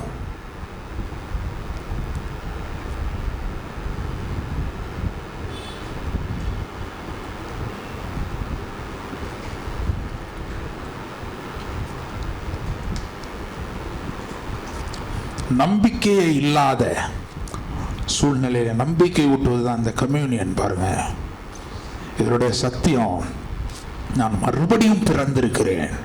பழைய தீர்ப்பு எனக்கு செல்லாது. நானும் மனுஷன் தானா, நான் மறுபடியும் பிறந்திருக்கிறேன். born again. கிறிஸ்துவுக்குள் நான் மறுபடியும் பிறந்திருக்கேன். எப்படி பிறந்தேன்? அக்கிரமங்களும் பாவலும் மரித்திருந்த என்ன அவர் உயிர்ப்பித்தார். உயிரடைந்தேன், உயிர் பெற்றேன். உலர்ந்த எலும்பு உயிரடைந்த மாதிரி நான் உயிர் பெற்று எழுந்திருக்கிறேன். உலர்ந்த எலும்புல பாருங்க, பழைய எதிரிகள் யாருமே இல்லை. ஏன்னா அவெல்லாம் செத்துட்டான். இவனை கொன்னவன் செத்துட்டான். செத்த பிறகு இவனை கர்த்தர் எழுப்புறாரு. இவன் பார்த்தா எதிரியே இல்லை. இன்னைக்கு நான் சொல்றேன், ஹோப் இல்லாமல் இருக்கலாம், நம்பிக்கை இல்லாமல் இருக்கலாம். அங்கதான் விசுவாசம் கை கொடுக்கிறது. விசுவாசம் என்ன சொல்லுகிறது? இங்கதான் காஸ்பல், சுவிசேஷம், குட் நியூஸ். சுவிசேஷம் சொல்லுது, இல்ல உனக்கு வாழ்க்கையில நிறைய பேட் நியூஸ் இருக்கலாம், ஆனாலும் உனக்கு குட் நியூஸ் வரும். வீக் ஆஃப் ரிவார்டு சொன்னேன், இப்ப சொல்றேன் வீக் ஆஃப் குட் நியூஸ். நற்செய்திகள் கேட்கிற வாரம் இது. நான் சொல்றேன், அதுக்கான சாத்தியம் இல்லாம இருக்கலாம், சூழ்நிலை இல்லாம இருக்கலாம், ஆனா இதை கிளைம் பண்ணுங்க. ஒவ்வொரு நாளும் கிளைம் பண்ணுங்க. இந்த வாரம் week of reward, week of good news. என்னால இல்லையே எதுவுமே, எல்லாமே இயேசுவால. அதை கிளைம் பண்ணிட்டே இருப்போம். மனது இதனால நிறையணும். மனதுல எனக்கு என்ன நடந்துச்சு, எனக்கு இப்படி ஆயிடுச்சு, நான் இப்படி இருக்கேனேன்றதை விட்டுட்டு, இயேசு எனக்கு இது பண்ணியிருக்கிறாரு, இயேசு ரத்தத்தை சிந்தி தீர்ப்பை மாற்றி அமைத்திருக்கிறாரு. இப்ப இந்த புது தீர்ப்புல எனக்கு வந்திருக்கு, புது ஜட்ஜ்மெண்ட்ல வந்திருக்கு. ஹைகோர்ட் சொன்னதை சுப்ரீம் கோர்ட் மாத்திருச்சுன்னா, சுப்ரீம் கோர்ட் ஜட்ஜ்மெண்ட் தான் அடுத்து எஃபெக்ட்ல இருக்கு. ஹைகோர்ட் சொன்ன தீர்ப்பு எஃபெக்ட்ல இல்லை, தான் உலக வழக்கம். இதே போலதான் இதுவும். பழைய தீர்ப்பு பழைய ஏற்பாட்டில் இருக்கு, புதிய தீர்ப்பு புதிய ஏற்பாட்டில் இருக்கு. நான் புது சிருஷ்டியா இருக்கிறேன், புதிய தீர்ப்பு தான் எனக்கு அப்ளை ஆகுது. இந்த பேக்ட்ராப்ல நான் போய் செயல்படுகிறேன், வெற்றியை காண்கிறேன். ஆண்டவரே உங்க நன்றி செலுத்துகிறோம். உடைய கரத்தில் எங்களை ஒப்பு கொடுக்கிறோம். ஆசீர்வதிங்க, படி நடத்துங்க. இயேசுவின் நாமத்தில் ஜெபிக்கிறோம் பிதாவே, ஆமென். என் ஆத்மாவே கர்த்தரை ஸ்தோத்திரி, என் முழு உள்ளமே அவருடைய நாமத்தை ஸ்தோத்திரி. என் ஆத்மாவே கர்த்தரை ஸ்தோத்திரி. கர்த்தர் செய்த சகல உபகாரங்களை மறவாதே. ஆமென். நம்முடைய கர்த்தராகிய இயேசு கிறிஸ்துவின் கிருபையும் பிதாவாகிய தேவனுடைய அன்பும் பரிசுத்த ஆவியானவருடைய அந்யோன்ய ஐக்கியமும் நம் அனைவரோடும் கூட இன்றும் என்றும் சதா காலங்களும் இருப்பதாக. ஆமென், ஆமென்.